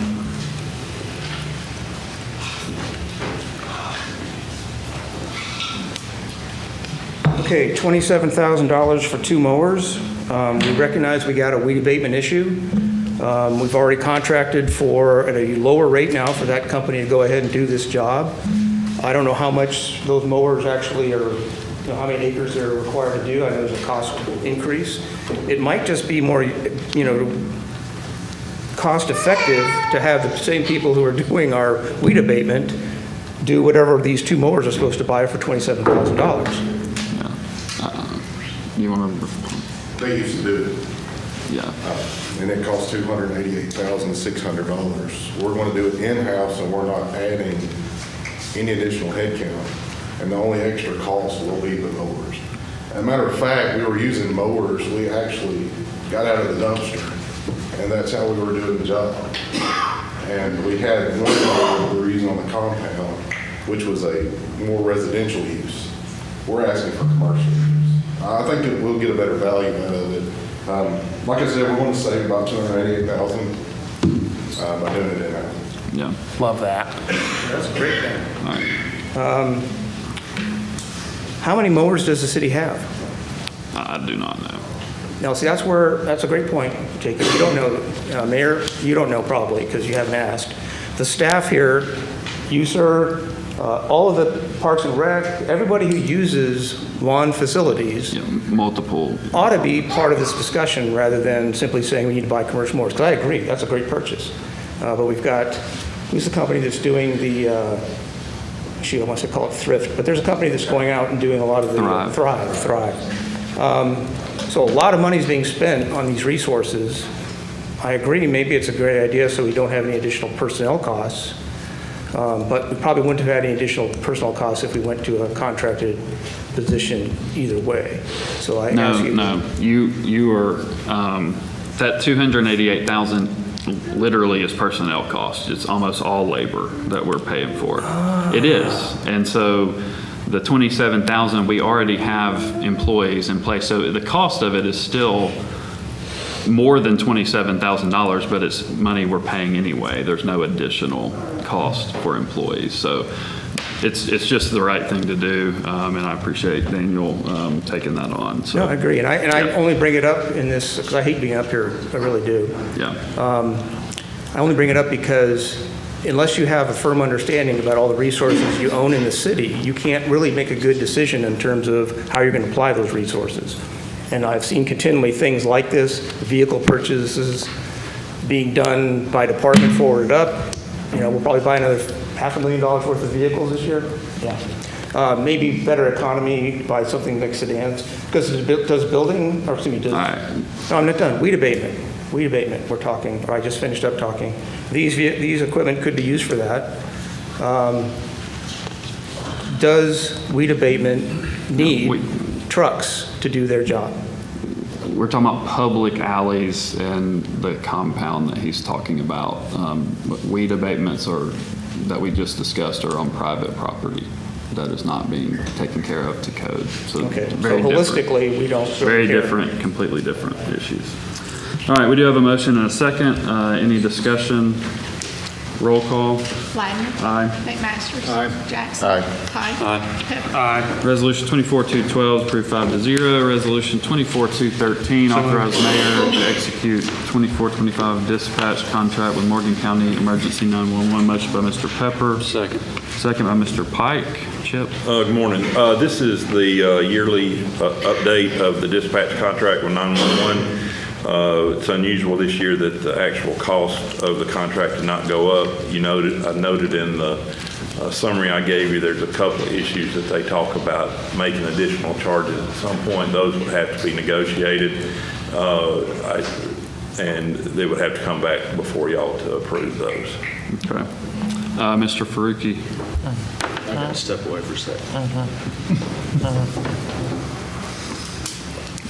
Just for the record, Mr. McMasters stepped off. Okay, he was here last week. I think most of you were here also last week. You were not. We had this discussion item. I was not. You were not. I was. This is to approve the contract with Morgan County's 911. Currently, this allows access to the recordings only by fire and police personnel. I see that as problematic, because if anyone on this board or anyone on this dais has a question about an action like Mr. Perkins, where a call was questioned how it was dispatched, what toll ordinance was used, who was the responding agent, et cetera, you don't have the ability to get that. That has to stay like it did in the present case in the police venue solely, because it's titled law enforcement personnel. I would like to see this body and the body that the police department apparently owns, you mentioned that committee, is that correct? Owns? I'm not following you, Mr. Okay. Perkins.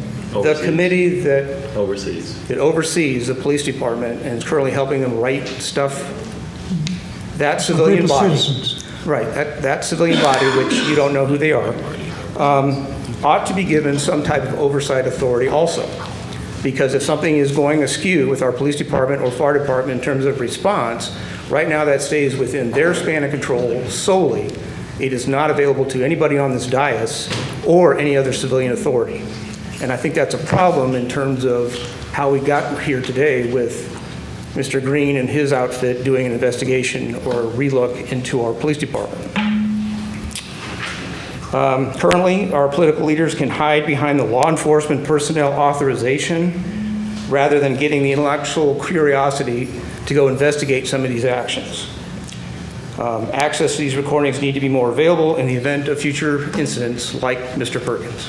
I think to add to that, I think that you can do what anybody else up here can do and put in a FOIA, which is the Freedom of Information Act. If I'm not mistaken, that covers those calls. Whether or not they can release them to you is completely unknown to me. However, if I'm not mistaken, those do fall under the FOIA Acting, so you can go and ask for those recordings. You can also ask for the transcripts of them.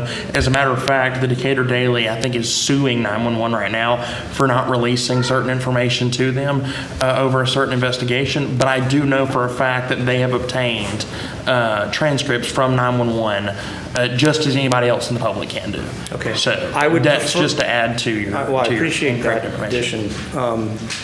But what you're really doing is hiding behind that in terms of saying now it's up to the citizens to go request that How are we information. hiding behind that if that's the exact same thing that the rest of us can do? We're going to go in and get the transcripts just like you're going to do. We may not be able to hear the audio Are recording. you putting in a FOIA?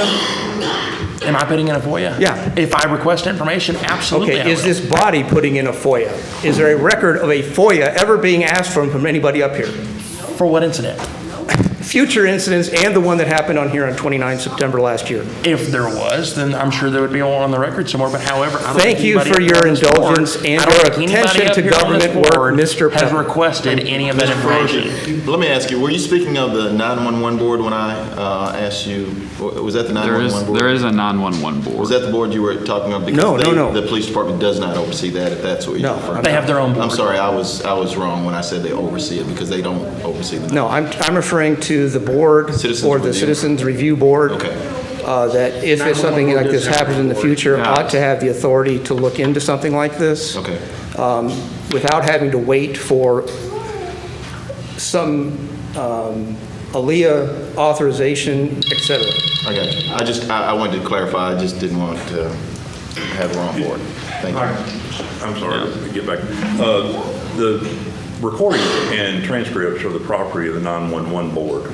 The reason we have in this contract that the police and fire have access to it is because we wouldn't have access to it otherwise as part of an investigation. So it gives us access. It doesn't prevent anybody from having access. Okay. Thank you.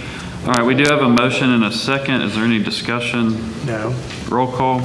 Wagner. Aye. McMasters. Aye. Jackson. Aye. Pike. Pepper. Aye. Resolution 24-213 is approved 5-0. Resolution 24-214, authorize administrative fees increase for weed abatements. There's a motion by Mr. Pepper. Second. Second by Mr. McMasters. Alan. Yes, Community Development did do an audit of our records to get an updated admin, and this is what we're bringing to you for approval. Thank you. Ms. Hoffmeyer had signed in.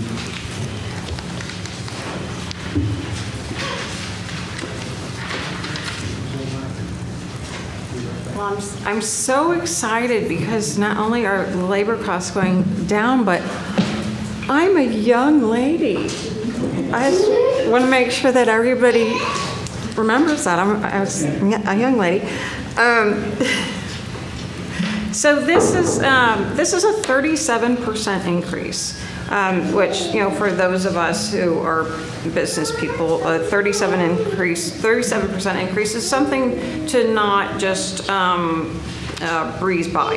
So what I'd like to understand are what are the items here that are listed that account for the increase in the fees from 200 to 274.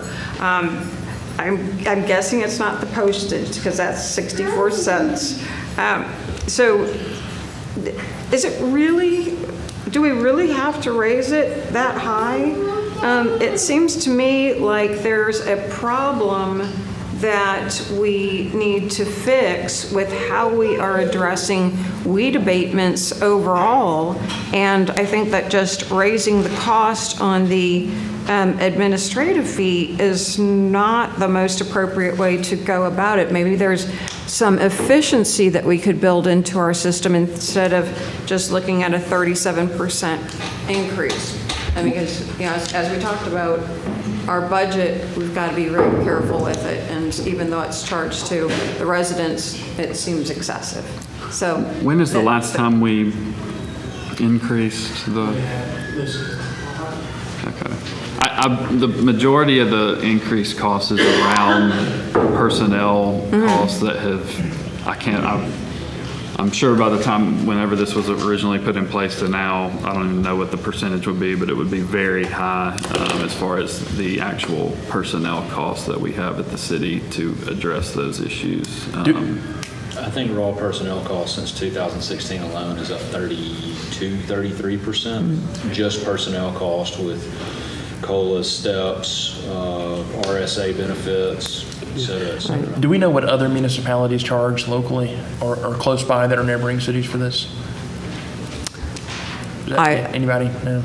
I have no idea. I'm just trying to answer the question. But I mean, what I would say is that it's something that it begs some explanation as to why. I'm not saying that it's wrong. What I'm saying is that we need to have just a little bit more of a discussion about why is it going up. Whenever I see a line item that goes up 37%, and as you know, Mr. Demeester very, very well explained, we have to be competitive. We have to pay people appropriately. But I just think that when we're presenting these things in the agenda and then in the, you know, that you have, that maybe just an explanation that the last time this was, the pricing was set was X year and things have gone up this much and we want to do what's right. So that's all I'm suggesting. Oh, and I'm a young lady. Mr. Faruqi.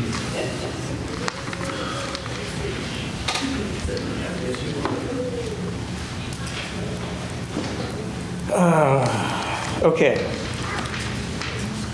$54, the new itemized finally list for weed abatements, which currently, as I understand it, all the ones we just went over, none of those were itemized. None of those had an hourly cost. So it's really hard to compare apples to apples when we look at that. According to the new resolution, we're charging $54 an hour for 3 hours for every one of these weed abatements. That seems a little excessive in my mind. So $162 of that 200 and some odd dollars is basically solely for employees being paid hourly. And then we're charging an additional $60, so that's now $220 for the administrative assistant at $30 an hour for 2 hours. So that's 5 hours of time being spent on these weed abatements. Is that an accurate assessment of how much time is required to do one single weed abatement? I would say at least that. There's notifications sent, typically trying to work with the... Okay, when you say notification sent, how? By mail. Okay, so that's a trip to the post office and putting a nail in and it's out. Okay. Someone looking at it, what's the address, putting it in here, it takes time. Okay, that's a minute, I got it. Maybe, I'm not sure. Okay, what else?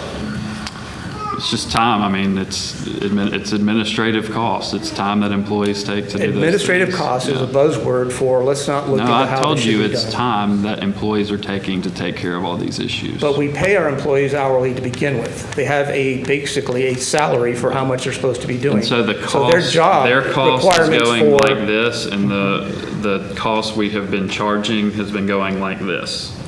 So this you is a way to understand- make up that deficit. It is. Okay. Yes. So I'm looking into depth what this deficit ought to be. Shouldn't the duties and responsibilities of the job include these actions for mailing and administrative functions? It could, it's just like any job, right? Like if the cost of the employee, take municipal government out of it. If the cost that it takes to do the job increases, the cost that goes to the customer increases as well. It's the same idea. Okay, so Basic economics. in these 12 events we just approved, the average distance that was traveled to each one of those locations, average, was 4.38 miles. We are now assessing a 20-mile every time charge for these same incidents. That's about a 400% increase in costs for miles that we are overcharging for every one of these things. Average vehicle cost in mileage is 67 cents per mile, times 20 miles is what you're approving, would be a certain cost, $13.40. I have no idea what it is currently because it's not itemized. And don't we have city vehicles to do these types of tasks? So the mileage charge really is a moot cost.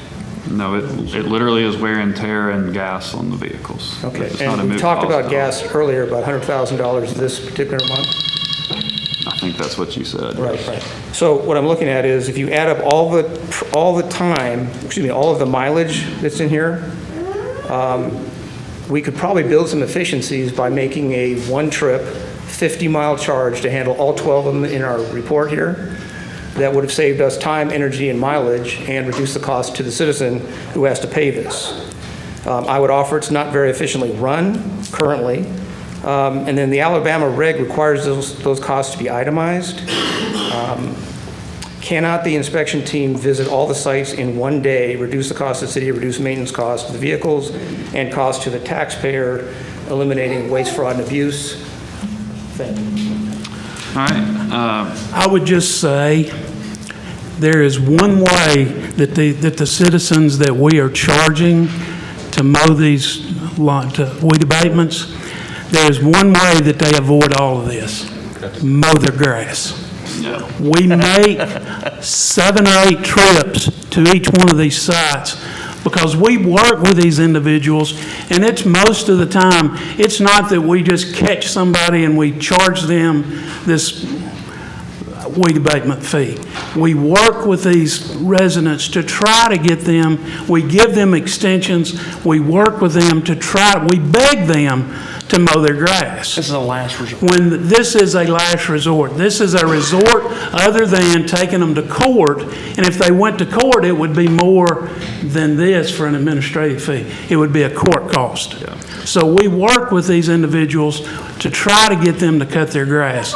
And most of the time, these are habitual. I'm not going to say every time, but more times than not, it's habitual offenders who aren't cutting their grass. And if you're a neighbor to one of these individuals who aren't mowing their grass, then ask them how well that they appreciate us mowing their grass. And I think Josh is trying to work with folks to help. Absolutely. And let me add this too, Alan. While I do think that we do a double standard, I've clearly said that I support what our department is doing, but Alan talked about there being a habitual situation. And in more cases than not, this is a property owner who doesn't live at that property. They're landlords who will not mow the grass, who don't care about the neighborhood, who don't care about the community. So while I do think that there is a double standard, Mr. Faruqi, and I do not think that we should be, and I vote against these things because, again, not because of the work that they're doing, because it's necessary, but because I don't think we're doing what we should be doing. I do think that it's absolutely necessary that we should do these things, and I have really no sympathy for people who don't mow the grass. I don't. It's just that I find ourselves that we're in a double standard, and that we, in my opinion, I can't speak for everybody, but so I have no sympathy for the people who will not mow their grass and will not maintain the neighborhoods for the benefit of themselves or their neighbors. So that's kind of where I am with that. All right, we do have a motion and a second. Any discussion? Yes, Mr. Ledner, I do have some discussion. You did. I had a rebuttal from your employee. You don't get to rebut. He was addressing us, not you.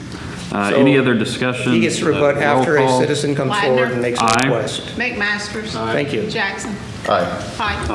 Pepper. Aye. Resolution 24-214, approved 5-0. We're going to move J to the next item. Please, Mr. Ozier's been here. Okay. Yes, sir. Resolution 24-219, approve OMI contract for Kerry Matthews study. Do you want to just come? Who was that? So moved. Okay. Motion by Mr. Pepper. Second. Second by Mr. Pike. If anybody needs any questions. Mr. Ozier's here from OMI. Does anyone have any questions on this item?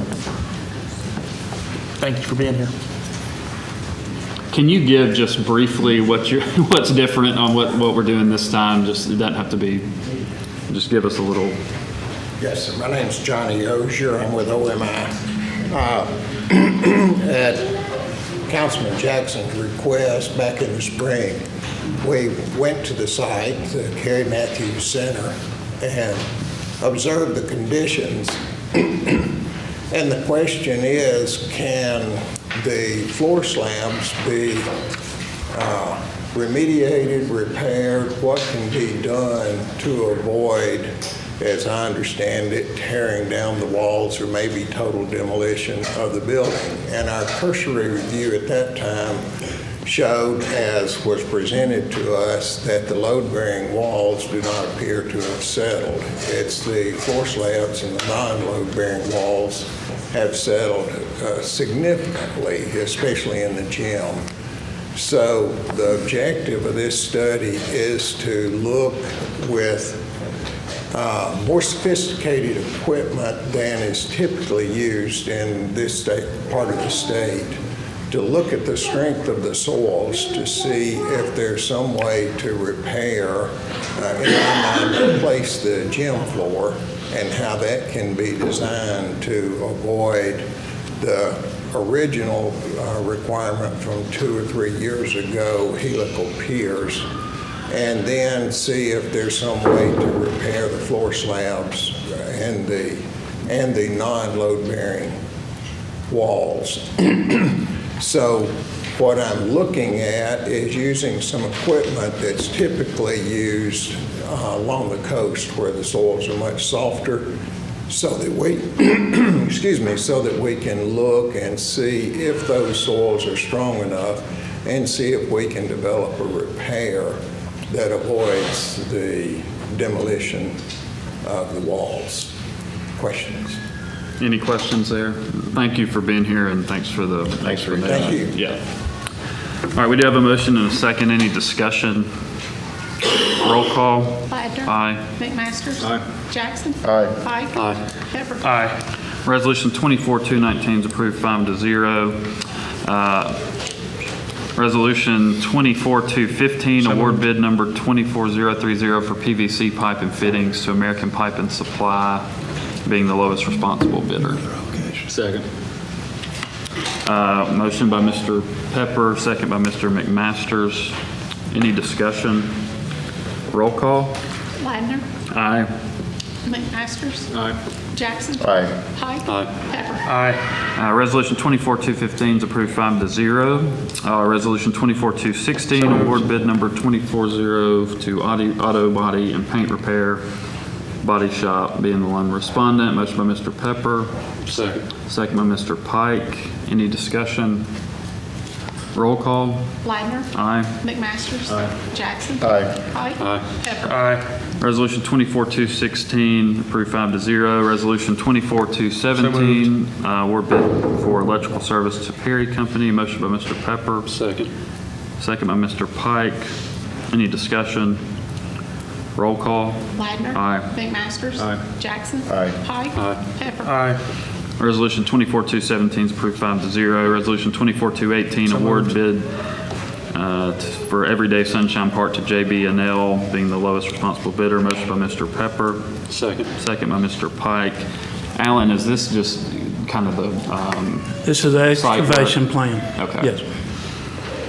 Any other discussion? Roll call. Leidner. Aye. McMasters. Aye. Jackson. Aye. Pike. Aye. Pepper. Resolution 24-218 approved 5-0. Resolution 24-220 approved DHR lease extension of 507 14th Street Southeast. Motion by Mr. Pepper. Second. Second by Mr. McMasters. Any discussion? Roll call. Leidner. Aye. McMasters. Jackson. Aye. Pike. Aye. Pepper. Resolution 24-220 is approved 5-0. Resolution 24-221 approved build-to-rent building permit moratorium extension. Motion by Mr. Pepper, second by Mr. McMasters. Ms. Hoffmeyer had signed in.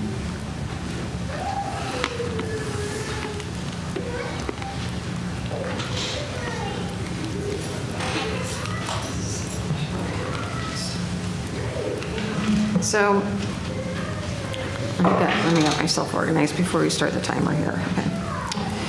Okay. All right, here we go. So, I have to say that I agree wholeheartedly with the extension. Am I talking on the right thing? Is this the moratorium? Yes. Okay. Okay. All right, look, Stephanie, come on, start over.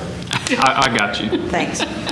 Okay, so what I want to say is that I agree wholeheartedly with an extension, but first question is, January 1st, if we started today on this, that would actually give us less than 3 months, because we run into Thanksgiving week, and then in December we've got the holidays.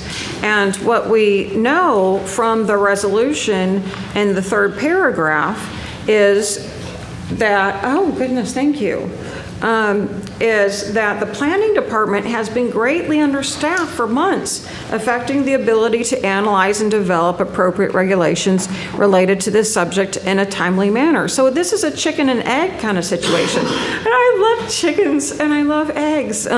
We need appropriate staffing, or we need to allocate more time. So, I mean, are we really setting ourselves up for failure where January 1st we're just all going to be looking here saying we need another extension? So realistically, what do we really need?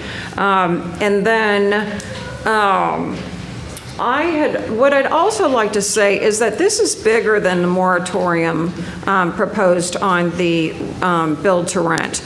Now, I had studied in complete detail, page to page, the public hearing draft. There's two parts of it, from July of 2022. And I was shushed during the Clarion presentation 2 years ago, but we'll move on from that. In fact, there are many other aspects of the new zoning ordinance rewrite that merit public review.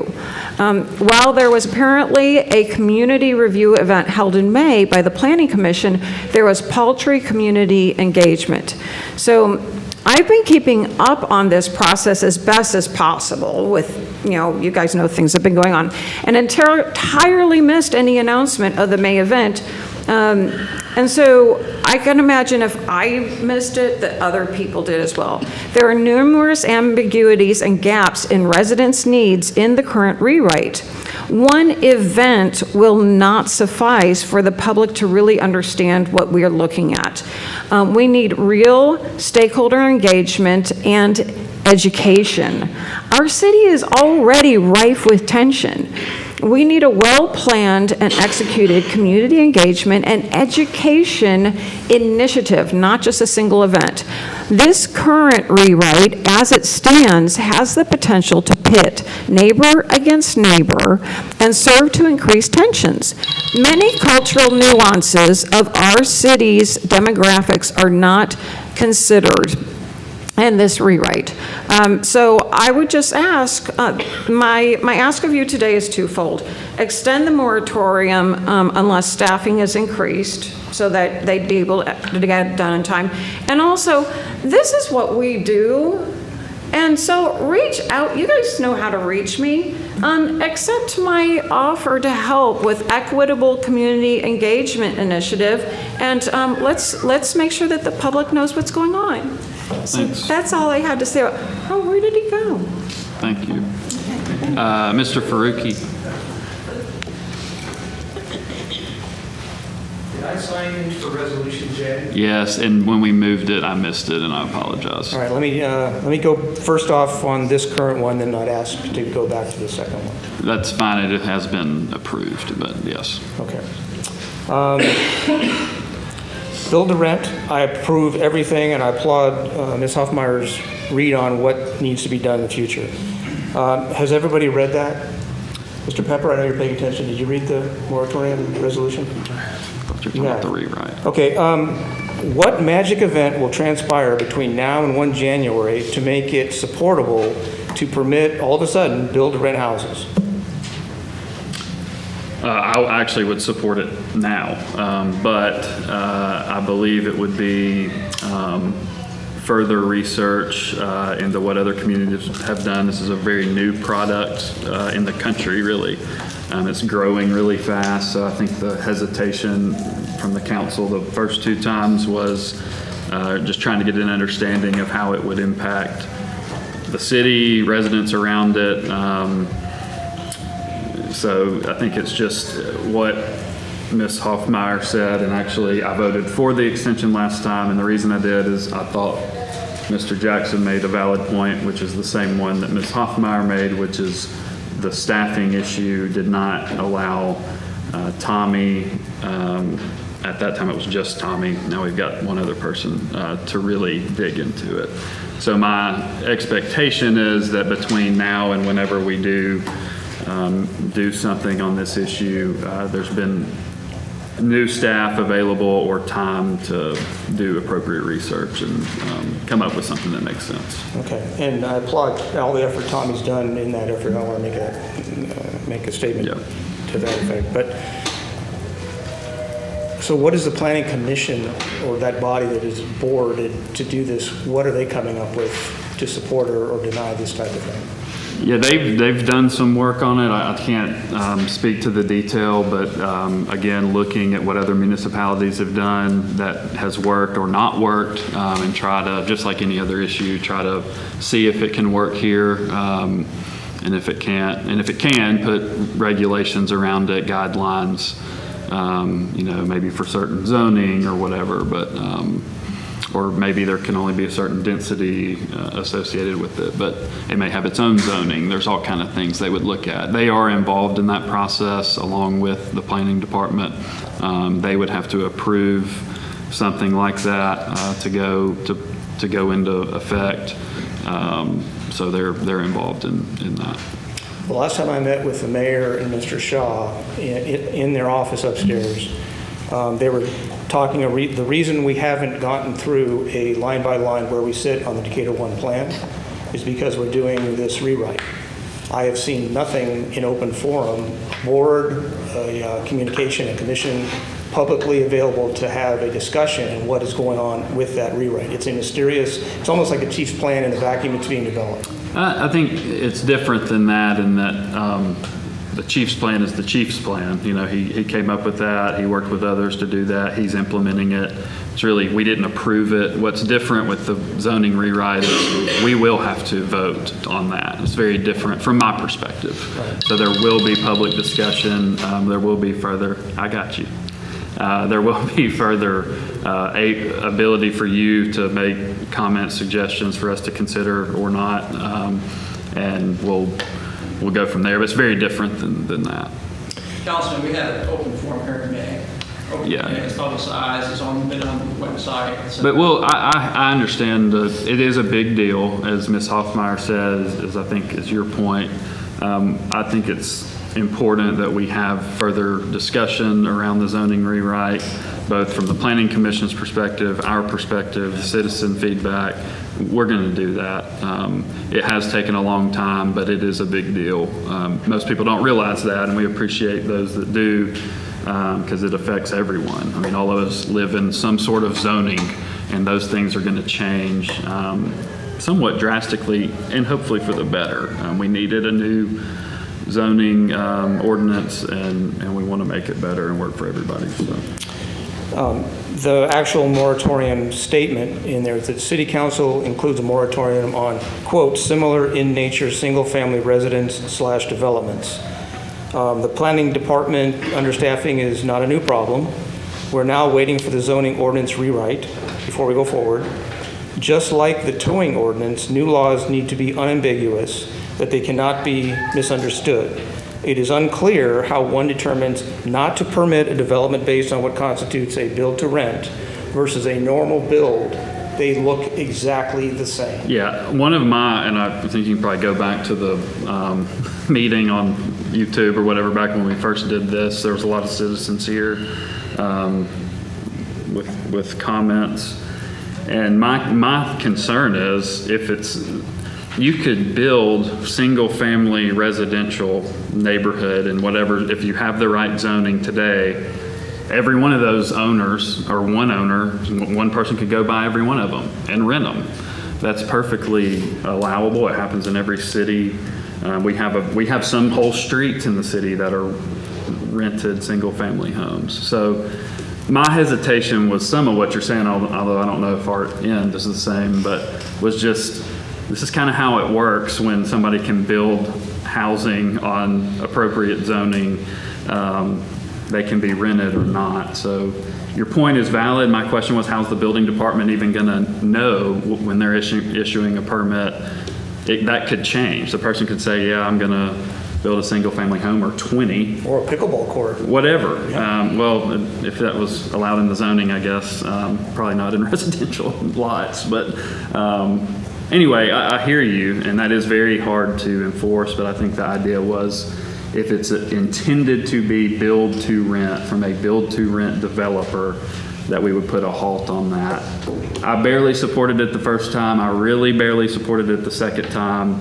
I don't know how I'll do today, but I do think the same concern is still valid, which we just addressed 2 weeks ago, 3 weeks ago. So we are trying to help the planning department have some better staffing, but I can't really hold them accountable 2 weeks after we approved a new position. So, will we have, because you mentioned intention, it's all about the intention of who wants to do what with that new building. If someone decides to go down this path and say, I'm going to do X, will there now be a legal recourse in the zoning rewrite or in an ordinance that says, thou shalt not do that, you did that, therefore you will be punished by a fine? Yeah, obviously if there's it depends on how we address it, and so I can't speak to a hypothetical that you've put out, but if the intention is we would have its own zoning, it would have its own zoning that it can't be a build to rent, and they did that, they would be in violation of that ordinance. So, and repercussions for that. Yeah, now we have limitations on what we can do from a penalty standpoint, but yes. So this resolution does not serve a public purpose other than to push this problem into the future. That's exactly right. Got it. Okay. Can I now speak to the OMI contract? I hope you will do it briefly since we already voted on it. But I know you did. It was my fault. So. I'm sure I know this would not change anything, but I want to highlight the fact that looks like a very good expenditure of money before we spend money on something that's going to be much more bigger, possibly even worse. I don't know why this wasn't done for the facility that used to be out of Point Mallow that's now been demolished. Soil being soil, we have a lot of places in the city where that could hugely impact the brand new pickleball court. I mean, is it going to crack after the first? We do soil testing on all. But not to the level that we're talking about doing. No, that's because there were issues found. Okay. Is that fair? I'm not, yeah. Okay. So again, if there were issues found where we were going to build something else, we would probably look into getting further, better quality testing. Okay, and there were issues found, I think, with the Aquadome, correct? I'm not sure what you're referring to. Well, a similar type of thing. We're going to demolish the Aquadome to build a new facility. That will go into 3M's ownership when it's demolished. Okay. Well, my point is, do we need to demolish it, or should a study be done to make sure that that is a viable, cost-effective measure? Again, when that is part of a, 3M will own that property, so it will be privately owned, not city owned. Do we know what they're going to do with it? They've put, if you drive by there's some signage I think they're working on. My friend Pat Underwood appreciates this question. They're supposed to have plans and public input on what will be put there, likely some sort of park. There's been skate parks talked about. There's been, green space, that type of thing in that area, but nothing that I know of is concrete. So we're going to demolish it, move it over, have this delay in terms of when people can actually use it? It won't be demolished till the new one is built. Okay. But we still don't know what it's going to be then. It could be something that's unsightly for the neighborhood, et cetera. I would hope not, but we won't own it. Okay. Yep. Well, it'd be great to know that before we vote on it. Yes. All right. All right. Resolution 24-221, motion and a second. Any discussion? Yes, I'm not going to support this today. I do agree with some of the concerns over planning and being able to get this turned around. Obviously, during the zoning rewrite, I mentioned it briefly last week. This is a growing product throughout the country. We know we need a mix of housing options. There are more and more going to this product. My fear is that we continue to kick this can down the road, we miss out on housing opportunities for our residents. So I will not be in support of this today. I don't disagree with that in premise, but I am going to support it today because while, yes, it is a growing thing, people who live in this community should know if a development near them is going to be this type of product. We heard Mr. Jackson talk about it earlier. What we see a lot of the times is it's out of town. It could be out of town people who don't maintain it. So it's just a method of control. So I think we've got to be able to make our citizens aware of what is being built near them. I mean, if they come on the front end and say, hey, we're going to develop this BTR development, okay, well, it comes before BOZA or however it's set up, and let BOZA give an up or down vote. At least that way the residents know what it is. So I will be supporting it today. I'm going to have to agree with Mr. McMaster's in this situation. I think this is necessary. I'm not saying I'm against the product. Don't get me wrong with that. But it's just, I think we should know where it goes. Well, I still go back to when it originally came up. I don't see necessarily how we're going to, kind of Mr. Ladner's point too, how we're going to enforce it. So. I haven't supported the premise of we're not going to allow build to rent from the beginning, but I do think we haven't had appropriate staffing to address this issue appropriately. So I will support it, but I don't agree with kind of the road that we're taking towards really, really highly regulating this type of product, but we'll see. All right, any other discussion? Roll call. Ladner. Aye. McMasters. Aye. Jackson. Aye. Pike. No. Pepper. Aye. Resolution 24-221 is approved 4-1.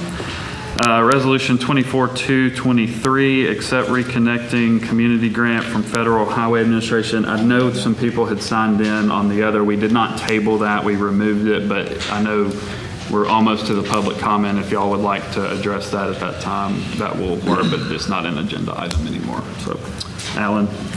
Yes, this is just our $18 million grant that we received from the Department of Transportation for the improvements for the Reconnecting Communities grant for the Bill Sims Bike Trail. So we're just asking y'all's approval. So moved. Motion by Mr. McMasters, second by Mr. Pepper.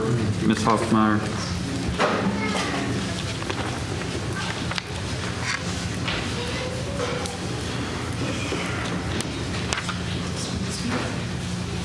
Okay, so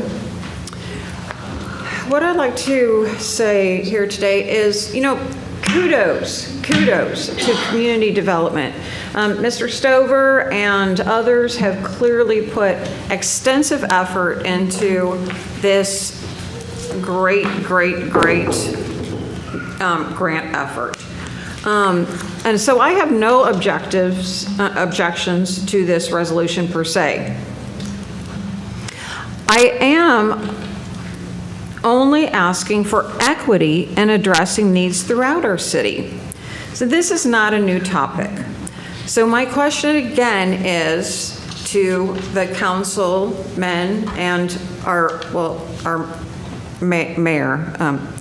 just like Councilman, I guess, is how do we get similar attention paid to areas like Carradale Street, which has a high volume of pedestrian and cyclist traffic, as residents from several block radius walk or bike at all hours to Tommy's 24/7 convenience store, Jack's Coin Laundry, they actually do carry bags of their clothes, Dollar General, the Vibrant Serranos, many of the drugstores around there, and let's not forget the liquor store. Those walking home often seem a little bit impaired. Whole families with multiple generations of grandparents, youth, mothers pushing strollers, and boisterous kids dangerously make this trip daily, and might I say, at one point through chin-high weeds. Carradale is racially mixed, black, brown, and white. We are actually, the Wilson household, the minority on our section of the street. Those impacted by the lack of multimodal access on Carradale are disproportionately black and brown. I've asked our councilmen for years to support our neighborhood's needs for multimodal access. As an aside, the R6 rezoned lots, which I was told to look at on the bright side, that the developers would have to invest in those sidewalks and might therefore get the ball rolling, are now just empty, weed-riddled eyesores. So much for the adamant pursuit of growth. Yes, we got growth of weeds and blight. In conclusion, how do we get appropriate multimodal access on Carradale Street? I'm willing to work to help with grant writing if bandwidth is an issue. So could we please hold a real meeting to set a plan? My efforts with my councilmen have been fruitless. So I ask the rest of you on the dais, Mr. Stover, and any others who would be willing to address this issue, to please work towards equity of multimodal access throughout Decatur. Thank you. Thank you. Ms. Hoffmeyer, before you leave, so I am your representative, and the last time I think I had contact with you was roughly a year ago, and I actually have proof that that's the last time you've reached out to me. I also have not spoke to you about the specific topic that you're speaking of. Every conversation that we've had has generally been about your vision of growth and my vision of growth, and how you believe that we're moving too fast, and I believe that we're moving at a great pace. However, just to address the concern that you do have, I am currently working on that, not just for Carradale Street, for the entire area that you're in. So I have reached out to our state delegation and federal delegation to find out if there's other funds available for that specific area, and if there's also grants available for that specific area. So that is a work in progress. I'm glad you brought that up. So okay. I do appreciate you bringing that to the public's attention. Okay, super duper, Pepper. Thank you. You know, I do recall our conversation about the multimodal access, and one of your comments was, that would cost millions of dollars. So I'm not the sharpest tack anymore, but I do remember. I don't remember that conversation, but I will agree with your statement. It is probably going to cost millions of dollars. Oh, okay. Awesome. Thank you. Thank you. All right, we do have a motion and a second. Any discussion? Roll call. Leidner. Aye. McMaster. Aye. Jackson. Aye. Pike. Aye. Pepper. Aye. Resolution 24-223 approved 5-0. Ordinances first reading, ordinance 24-4590, approve establishing the use of electronic vote counting devices pursuant to Chapter 7, Title 17, Alabama Code of 1975. Yeah, that's Steph. Basically, that's just setting it. Are you wanting to double vote, Stephanie, or just? It can be either way. Right. It doesn't have to be. I'll make a motion for immediate consideration. Okay, we have a motion for immediate consideration. Second. By Mr. Pepper, second by Mr. Pike. Any discussion on the immediate consideration? All right, roll call. Leidner. Aye. McMaster. Aye. Jackson. Aye. Pike. Aye. Pepper. Aye. All right, the immediate consideration passes 5-0. So moved. Motion by Mr. Pepper, Second. second by Mr. Pike on the issue, and yes, sir.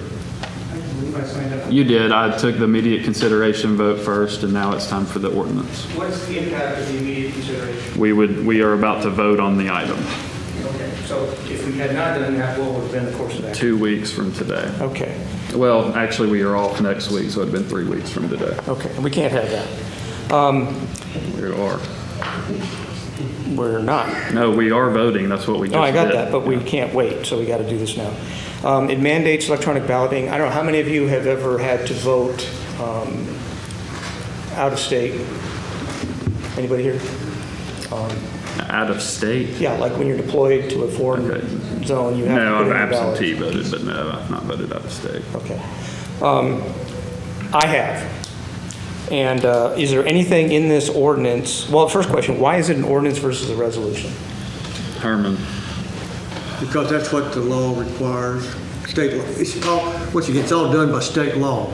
This is a process that we're going to mirror what the county does. It's because of, in order for the voters to have the same equipment, so there's not confusion, that's what we're doing. But state law requires us to adopt this prior to an election, and that's what the city clerk's done. So there's no reason, or could this have been forwarded as a resolution by the county? Was there any back traffic that said we could do this differently? It requires an ordinance by state law. Okay. Yeah. So is there anything in the ordinance that would disallow mail-in balloting? Mail-in, because you've had to do that. I voted absentee. Absentee. Yeah. I didn't. It does mail not prevent that. Yeah, it's absentee ballots, yeah. Okay. But it's still going to be run through this machine, though, or one of these machines. So is there any change to what was done last year with these machines? Is it the same machines? It's the Ask the same. city clerk. She's the one that's in charge of it. We're using the same machines that the county has been using in there. I'm sorry, I couldn't hear it because there was a cough back there. We're using this is to go for us using the same machines that the county has been using. It's required by state that we pass this ordinance before the election next year that we were going to be using those machines. Okay. The mail-in The votes, mail-in- literally they put in the machine at the end. I think they're the first ballots counted, if I remember right. So the absentees go in first. But It has its own little. It has its own, consider it its own voting center. It's like a Is precinct. absent, is one of the. Okay, so basically no change to. That's right. No, there's no change to voting. It's specifically the machines that we're using. Okay. All right, that was my only question. Thank you. All right, we do have a motion and a second. Any discussion? Roll call. Wagner. Aye. McMasters. Jackson. Aye. Pike. Aye. Pepper. Ordinance 24-4590 is approved 5-0. Our next council work session is September 30th, 2024 at 5 p.m. Next regular council meeting will be held on October 7th, 2024 at 6 p.m. We'll move into our public comment section, go in order. Same. Yes, I'm sorry. Before we do that, Ms. Ellison, would you stand, please? This is George Ellison, and I just wanted everybody in here to have a name with a face, and I'm not asking him to say anything today. This is the same gentleman who's had the it's spectrum lines in your backyard or at the edge of your yard that are laying off of the lines. And Herman, I just wanted you to have a face, and everybody have a face with a name. But he lives at 606 13th Avenue Northwest, and since May of this year, you've had, I'm sorry? Memorial Day weekend. He's had these lines laying in his backyard, and we can't seem to get any sort of leverage as to get Spectrum to come in and remove these lines. We've spoken to him. Herman has spoken with him. So Well, Archie, I tried to, yes. Okay, Archie, maybe you can do something. As far as getting Spectrum to come out, you can go out and look at the lines in his yard and the lines that go to this pole. You can literally reach up and grab with your hand.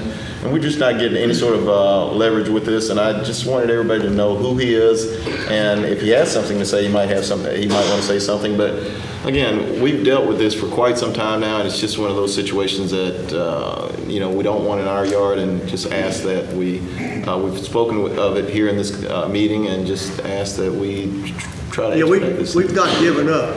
I'm Okay. not going to give up. We- We get you relief. That is I've had the same thing with AT&T. It's just, I don't know. Well, AT&T had a line in his yard too, but they came out and repaired theirs. It was just Spectrum who has chosen not to be responsive in coming in and removing the lines from this man's house. Yeah, but it's been going on 4 months. Yeah. I got kids running around there. If something happened to one of the kids, somebody will have to answer. Yeah. Well, we'll do our best to keep getting them to come fix them. Yeah. For me too, and we've been working on it. But I wanted you here today because I didn't want it to just be baseless conversation. Everyone not being able to put a face with the situation, and so that's why I asked you to come today. We need to get this thing off the center. Thank you, sir. Thank you, Mr. Jackson. Elena Daly is first on the list.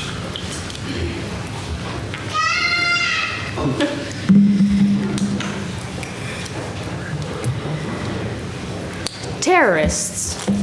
It's a fun word.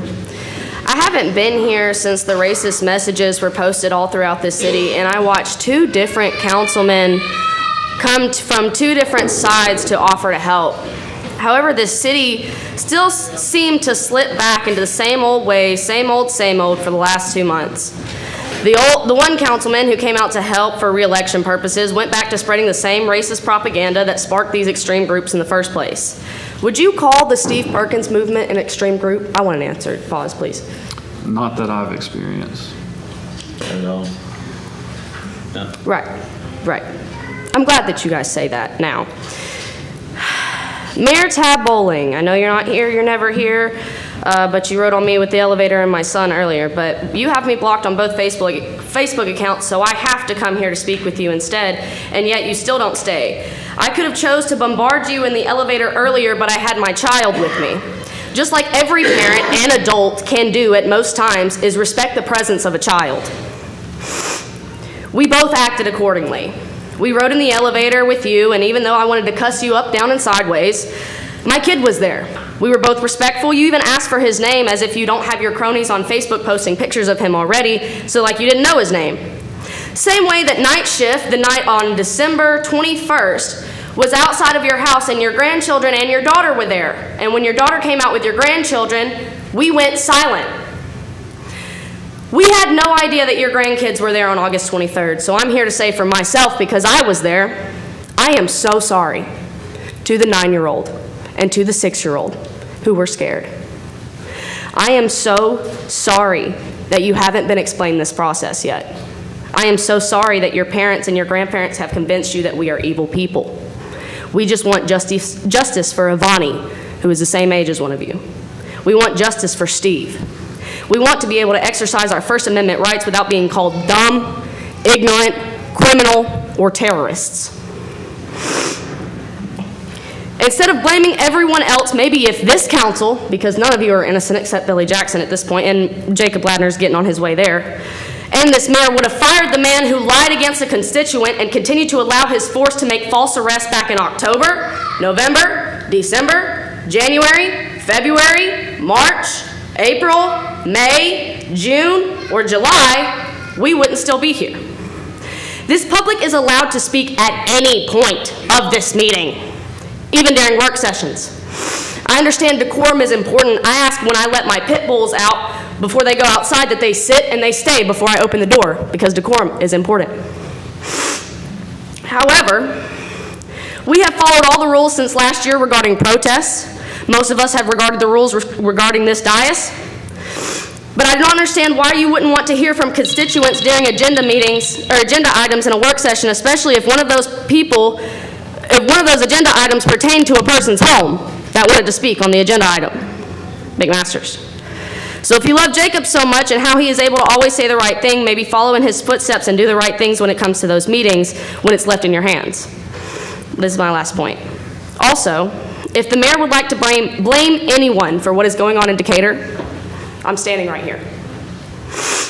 If he would like to blame anyone for what's going on in Decatur, I'm standing right here, and so are several other Steve Perkins supporters. I served 35 days in jail for my wrongdoing. You may blame us for this movement continuing.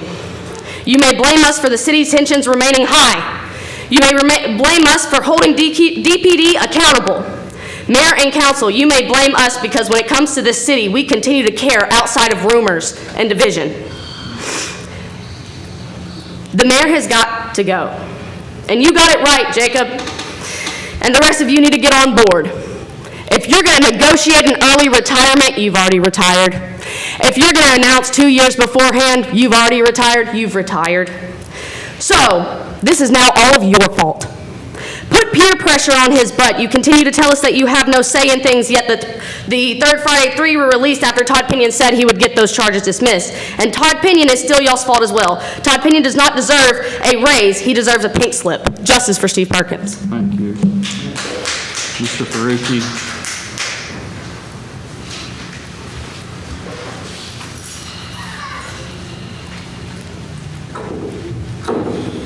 Okay, Chief Pinion's plan, we've gone over this a number of times.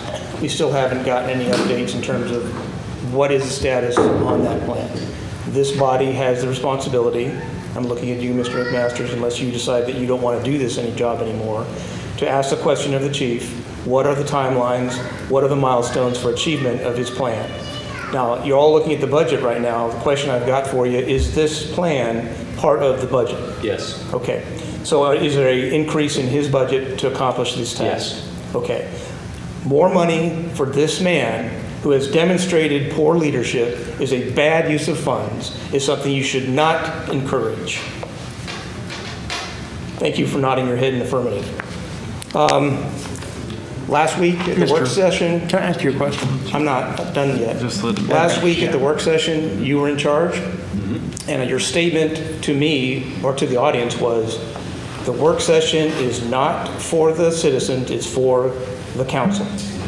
And we were not allowed to voice each and every one of these 2 hours of notes which I provided today, because during the work session where you're supposed to be doing work, you decided to obviate your responsibility in that regard. Okay, you aren't entitled to speak on any agenda item. It is, you had every opportunity to speak in public comment. Did I end public comment for anybody? My 4 minutes. Did I end public comment? My 4 minutes. Did I end public comment? Yes or no? No, I did not. My 4 minutes, which you would have allowed, which is the standard for how these council meetings are being run. You just said it, which I would have allowed, but I didn't. I gave you public comment. And what did I say in public comment? I don't remember. Okay, you might want to go back to that when the notes come out for the minutes and refresh your brain. Okay.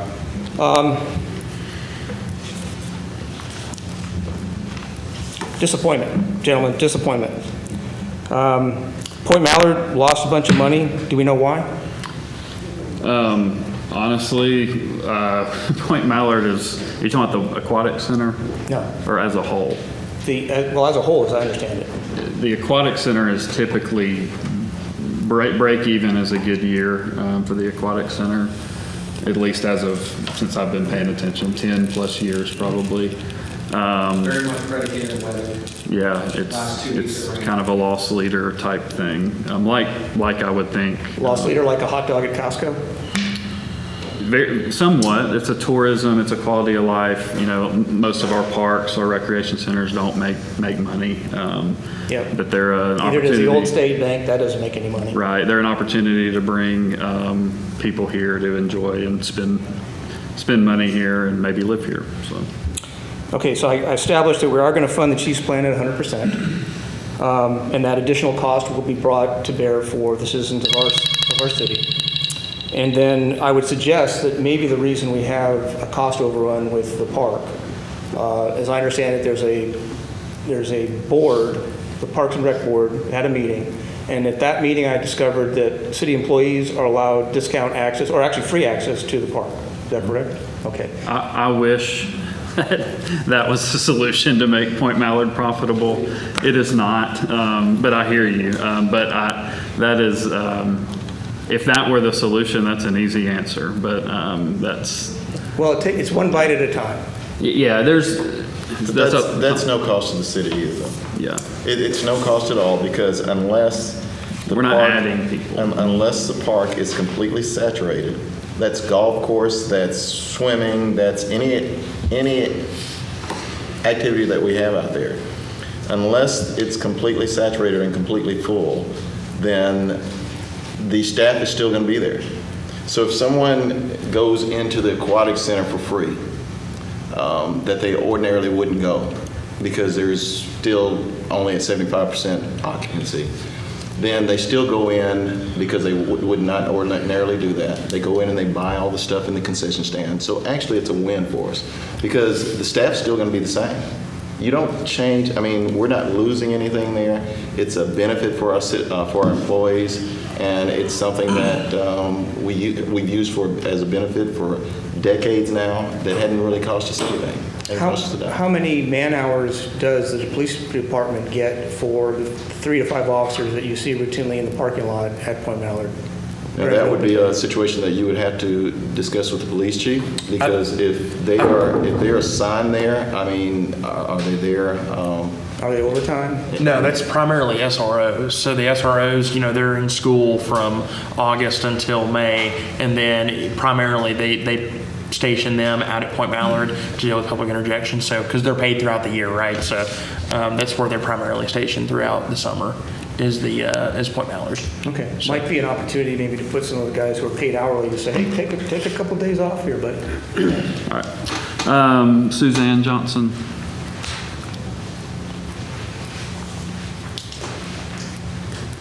Been a long time. How's everybody? Hey, Suzanne, how are you? I just wanted to say thank you for putting off that vote on the $750,000 for more pickleball courts.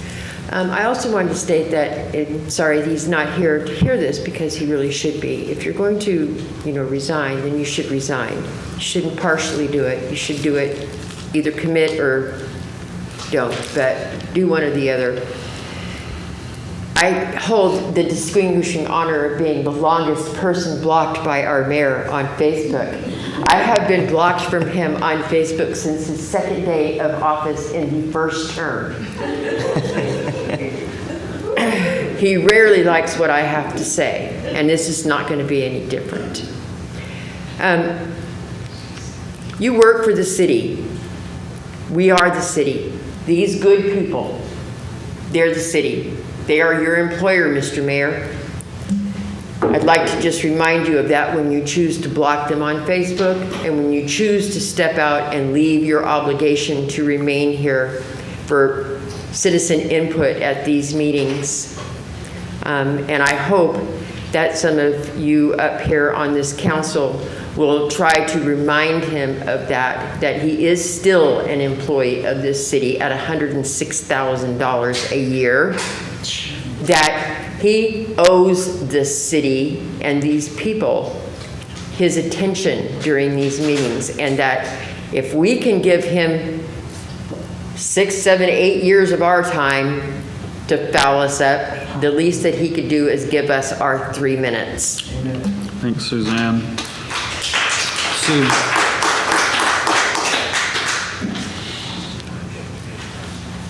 Hey guys. Hey, Sue. Hey, Sue. Been a long time. Even though the subject has been tabled for now for the city council, considering the $750,000 more in debt on pickleball courts and tennis courts, on top of the $4+ million already spent, and the $410,000 for 4 bathrooms and family-sized changing room, I ask you please consider these facts if that comes back up. The population of Decatur in 2023 was just under 58,000 people.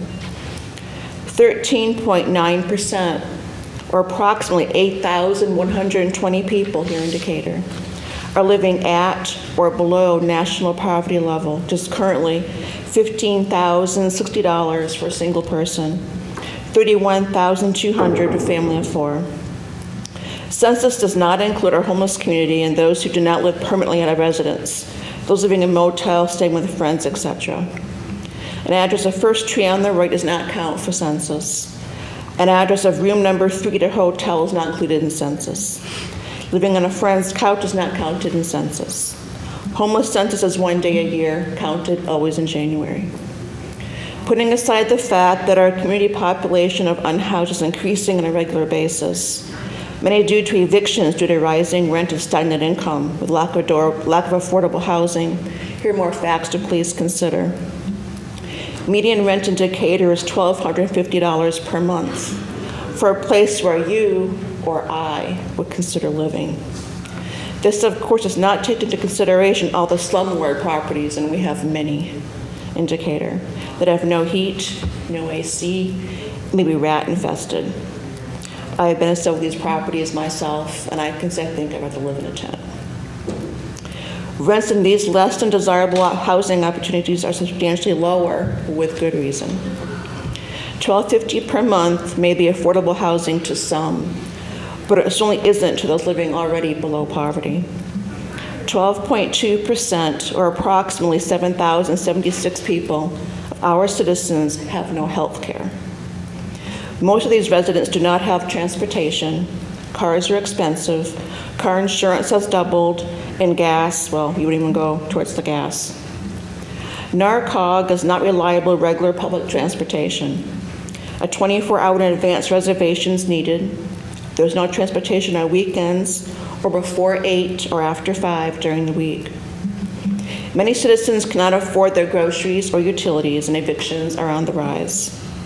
You can call any social service organization here in the city, NCC, CCC, Hands Across Decatur, NARCOG, Community Action, United Way, DHR, local churches, and more.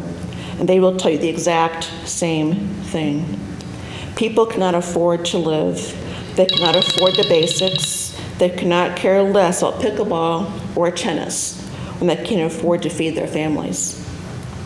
3 days ago, one family of 6, a mom, dad, and 4 children, came in to eat.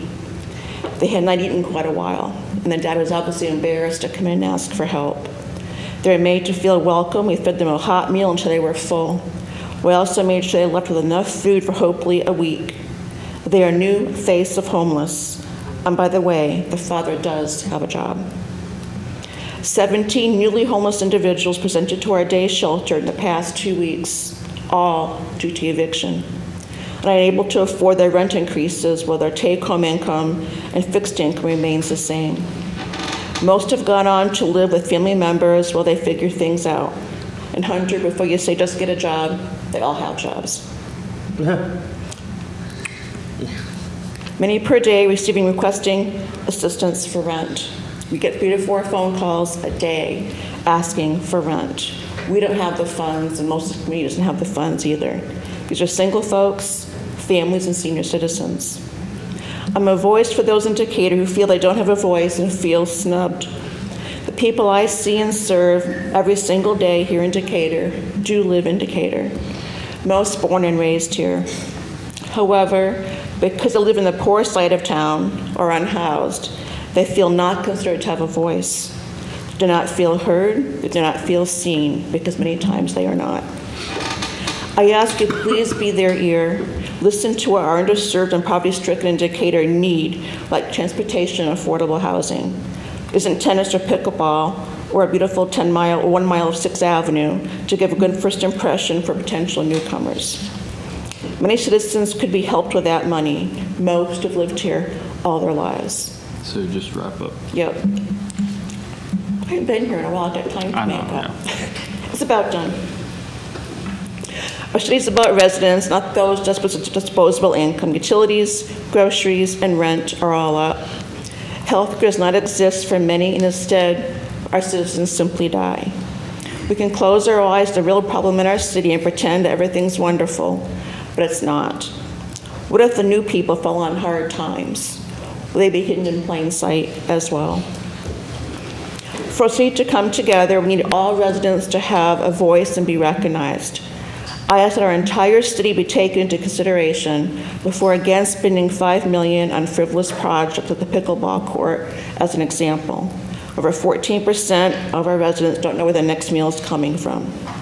One Decatur needs to become one Decatur for all, not a one Decatur for some. And please take this not as a criticism, but as an ask for the people that are in need in our community. Thank you, Sue. Andrew.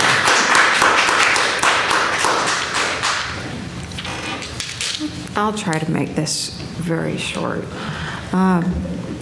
Private pickleball parties, $400,000 potties, and now this. We, the people of Decatur, deserve a gestalt or holistic view of what is the reality for this unendingly increasing budget. We've talked about the need for equity in spending. I've already talked about the need for multimodal access. You can do a lot with, which is actually not $750,000, but $1.5 million. This is a lot like the Johnny Cash song, but we're building a recreational facility rather than a car, one piece at a time. Unlike Johnny's infamous automobile, this facility that serves a small slice of our population is costing us a dime upon a dime upon a dime. I propose that we table, oh wait, no, we already did. Sorry, my proposal is already done. I was going to propose that we table the vote and approach this at a future date. We simply cannot stand for pickleball being snuck in one piece at a time in a big lunchbox. What is the cost-benefit analysis of this money pit? What percentage of the residents actually benefit for the total seemingly unknown spend? We the people have noticed, just like Johnny and his friends trying to put all the car parts together one night, we have noticed that something is definitely wrong. The title of Johnny's automobile weighed 60 pounds. So we ask that you table this vote. Well, you already did, but weigh the total cost. That's all I have to say. Thank you, Andrea. Justin? Sorry I'm not wearing black.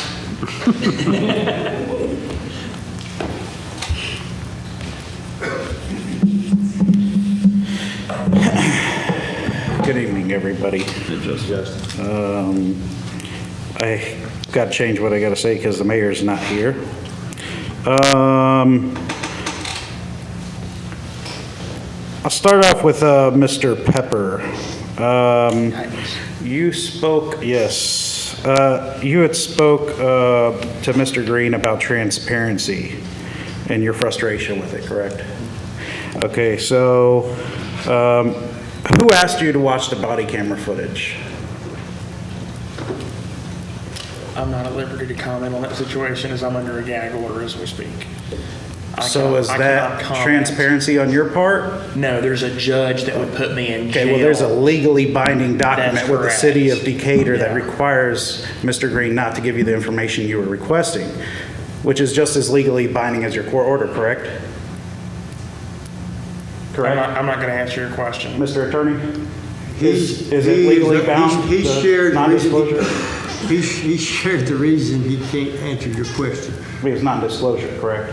Which is legally binding. Well, the gag order is what Well, he's Right, I'm talking about. No, when the judge orders you not to do something, right, you better not do it. Right, and that's legally binding, correct? Yes. And so is a non-disclosure agreement, correct? Yes. Okay, thank you. Thank you. So it's similar situation, unless you need more examples. Do you? I'm going to let you continue on. Okay, thanks. So since, and this one's to Mr. McMasters, so weed abatements. What solution have you came up with to deal with weed abatements? Mow your yard. Sorry, that was directed for you. What do you mean to do it, like deal with the cost of them? Just that my observation is some of the citizens are not happy with the way it's done. Yeah, I think, Justin, there's always room to communicate more on how that process works. I know. But how can we communicate when you cut us off in the last city council meeting to discuss I cut stuff? you off. Right, you just wipe people's public things comment away. that That's you- fine. So what's your solution? That you decide during your work session, what's the solution? Mow your grass. Sorry. No, I mean, the solution is going to be, and I know community development put a video out about how that whole process works. And somebody else made the comment about the open meetings about the One Decatur plan, and they were poorly attended. We can put out as much information as possible to get citizen input, and if they don't come, what do we do? Right, that's my question to you. Well, I mean, at what point do you do all you can with? Do you feel you've done all you can to explain the process of weed abatement? to better the weed abatement process? No, I have not. So during that session you were supposed to work, you just didn't You didn't come up with solutions, you just looked at the problem. It was an admin cost. It was a change of a cost. It wasn't a proposal to redo the way the weed abatement process works. Because just sitting here, I came up with like a couple different solutions. Let's hear them. I mean, Let's hear them. well, set up a time to talk to me and I'll go over them with you. If you'd like, if you really want to, unless you're just trying to provoke an argument. I'm looking forward to it. Okay. I'll give you one because you asked. But why could we not put that part of something we have the inmates do for a reduced cost? You mean the inmates that come out of the jail or the prison? That do the litter control? Like, I mean, or even do the recycling stuff? Yeah, so that's a good question for, I don't know exactly which department handles that. However, I would say that I don't personally. Because if there's an elderly person, you know what I'm saying, that can't mow, I agree with you, yeah. then the inmate could sit there and make what? A dollar or pennies? It would concern me to allow inmates to have. They're supervised. I have full confidence in our law enforcement and the sheriff's department. If you don't, that's. I do have great confidence in them. However, then what's it would the concern? still concern me to. Do they not have control of their inmates? The equipment that they have to operate said situations. However, with that being said, you said that in situations where there's elderly that can't cut their yards, so there's a group that I do work with, and I'll gladly discuss it with you outside here. There's a group that I work with in my district to help out those that are elderly that cannot cut their yard. We will not go and cut your yard if you're of age to cut your yard and within perfectly good standing health to do so. But if you're an elderly individual and you live in my district, you're more than welcome to reach out to me. And I do have a group that I work with, and we do cut yards every single weekend. Has Carlton inquired to you about that for his district? I don't think I've ever spoken to any of them about that. I would gladly speak to any of them about that needs that, at any given moment. Justin, I would just add, if you're finished. Yeah, I'm sorry. I don't, you might have been here, it was maybe a month ago or longer. Josh actually, and I really appreciated what he had to say, but he got up and basically Josh Sloan and talked about they're trying to engage groups to do that. So I think the department, and Josh is kind of new in that role. We had a retirement. And, I really appreciated kind of that initiative to try to help people like you're talking about. So it sounded like there's some, and we can ask for an update on that, but he has seen that need and he's trying to, I think what Mr. Jackson said earlier is true too, that a lot of those are people that just are absentee kind of owners of these properties. But the ones that you're discussing, Josh is trying to help. Well, usually those who want to get it abated, we work with until they have the opportunity for it to get abated. You also don't have to pay the weed abatement fee if you cut your yard. They can start the process.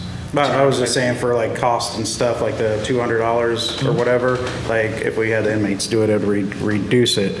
But so since next week will be 1 year since the incident that happened on my block, what have you specifically done to promote healing within your district? Oh, Justin, talking with folks, and some feel it's not enough, some feel it's been plenty, but just listening and trying to talk and figure out what it is that could be done to help in that process. How have you helped? I don't know if I have, but I've tried. In what way? Just by talking to people out here, or did you how many times? There have been meetings. There have been meetings with concerned folks all throughout the last year. Because the mayor blames partly you for all this. I didn't know that. He said it in the paper that it's the council's responsibility. I think that was mainly directed at me. But. Well, he's part of the council just as much as you are. I think he actually said the council president. Justin, I think the thing is. And then you poured gas on the flame during the last city council meeting. So how are you listening to your citizens when you won't even let them participate in the governance of talking about issues Justin, on the I did not agenda. shut down public comment. Public comment was. No, I didn't, if I said that, I stand corrected. Not public comment, but you prevented people from speaking on agenda items, which was getting them to communicate better with you, but you just cut that back. That's what the meeting What is did you for. do to promote communication? Yeah, Justin, I stand by the decision I made last week. And I mean, Okay, well, that off the table. What have you done specifically for my district, your district, to promote healing? Have you been door to door in the neighborhood? I have not. I have not. Have you walked down the street that I brought up to your attention?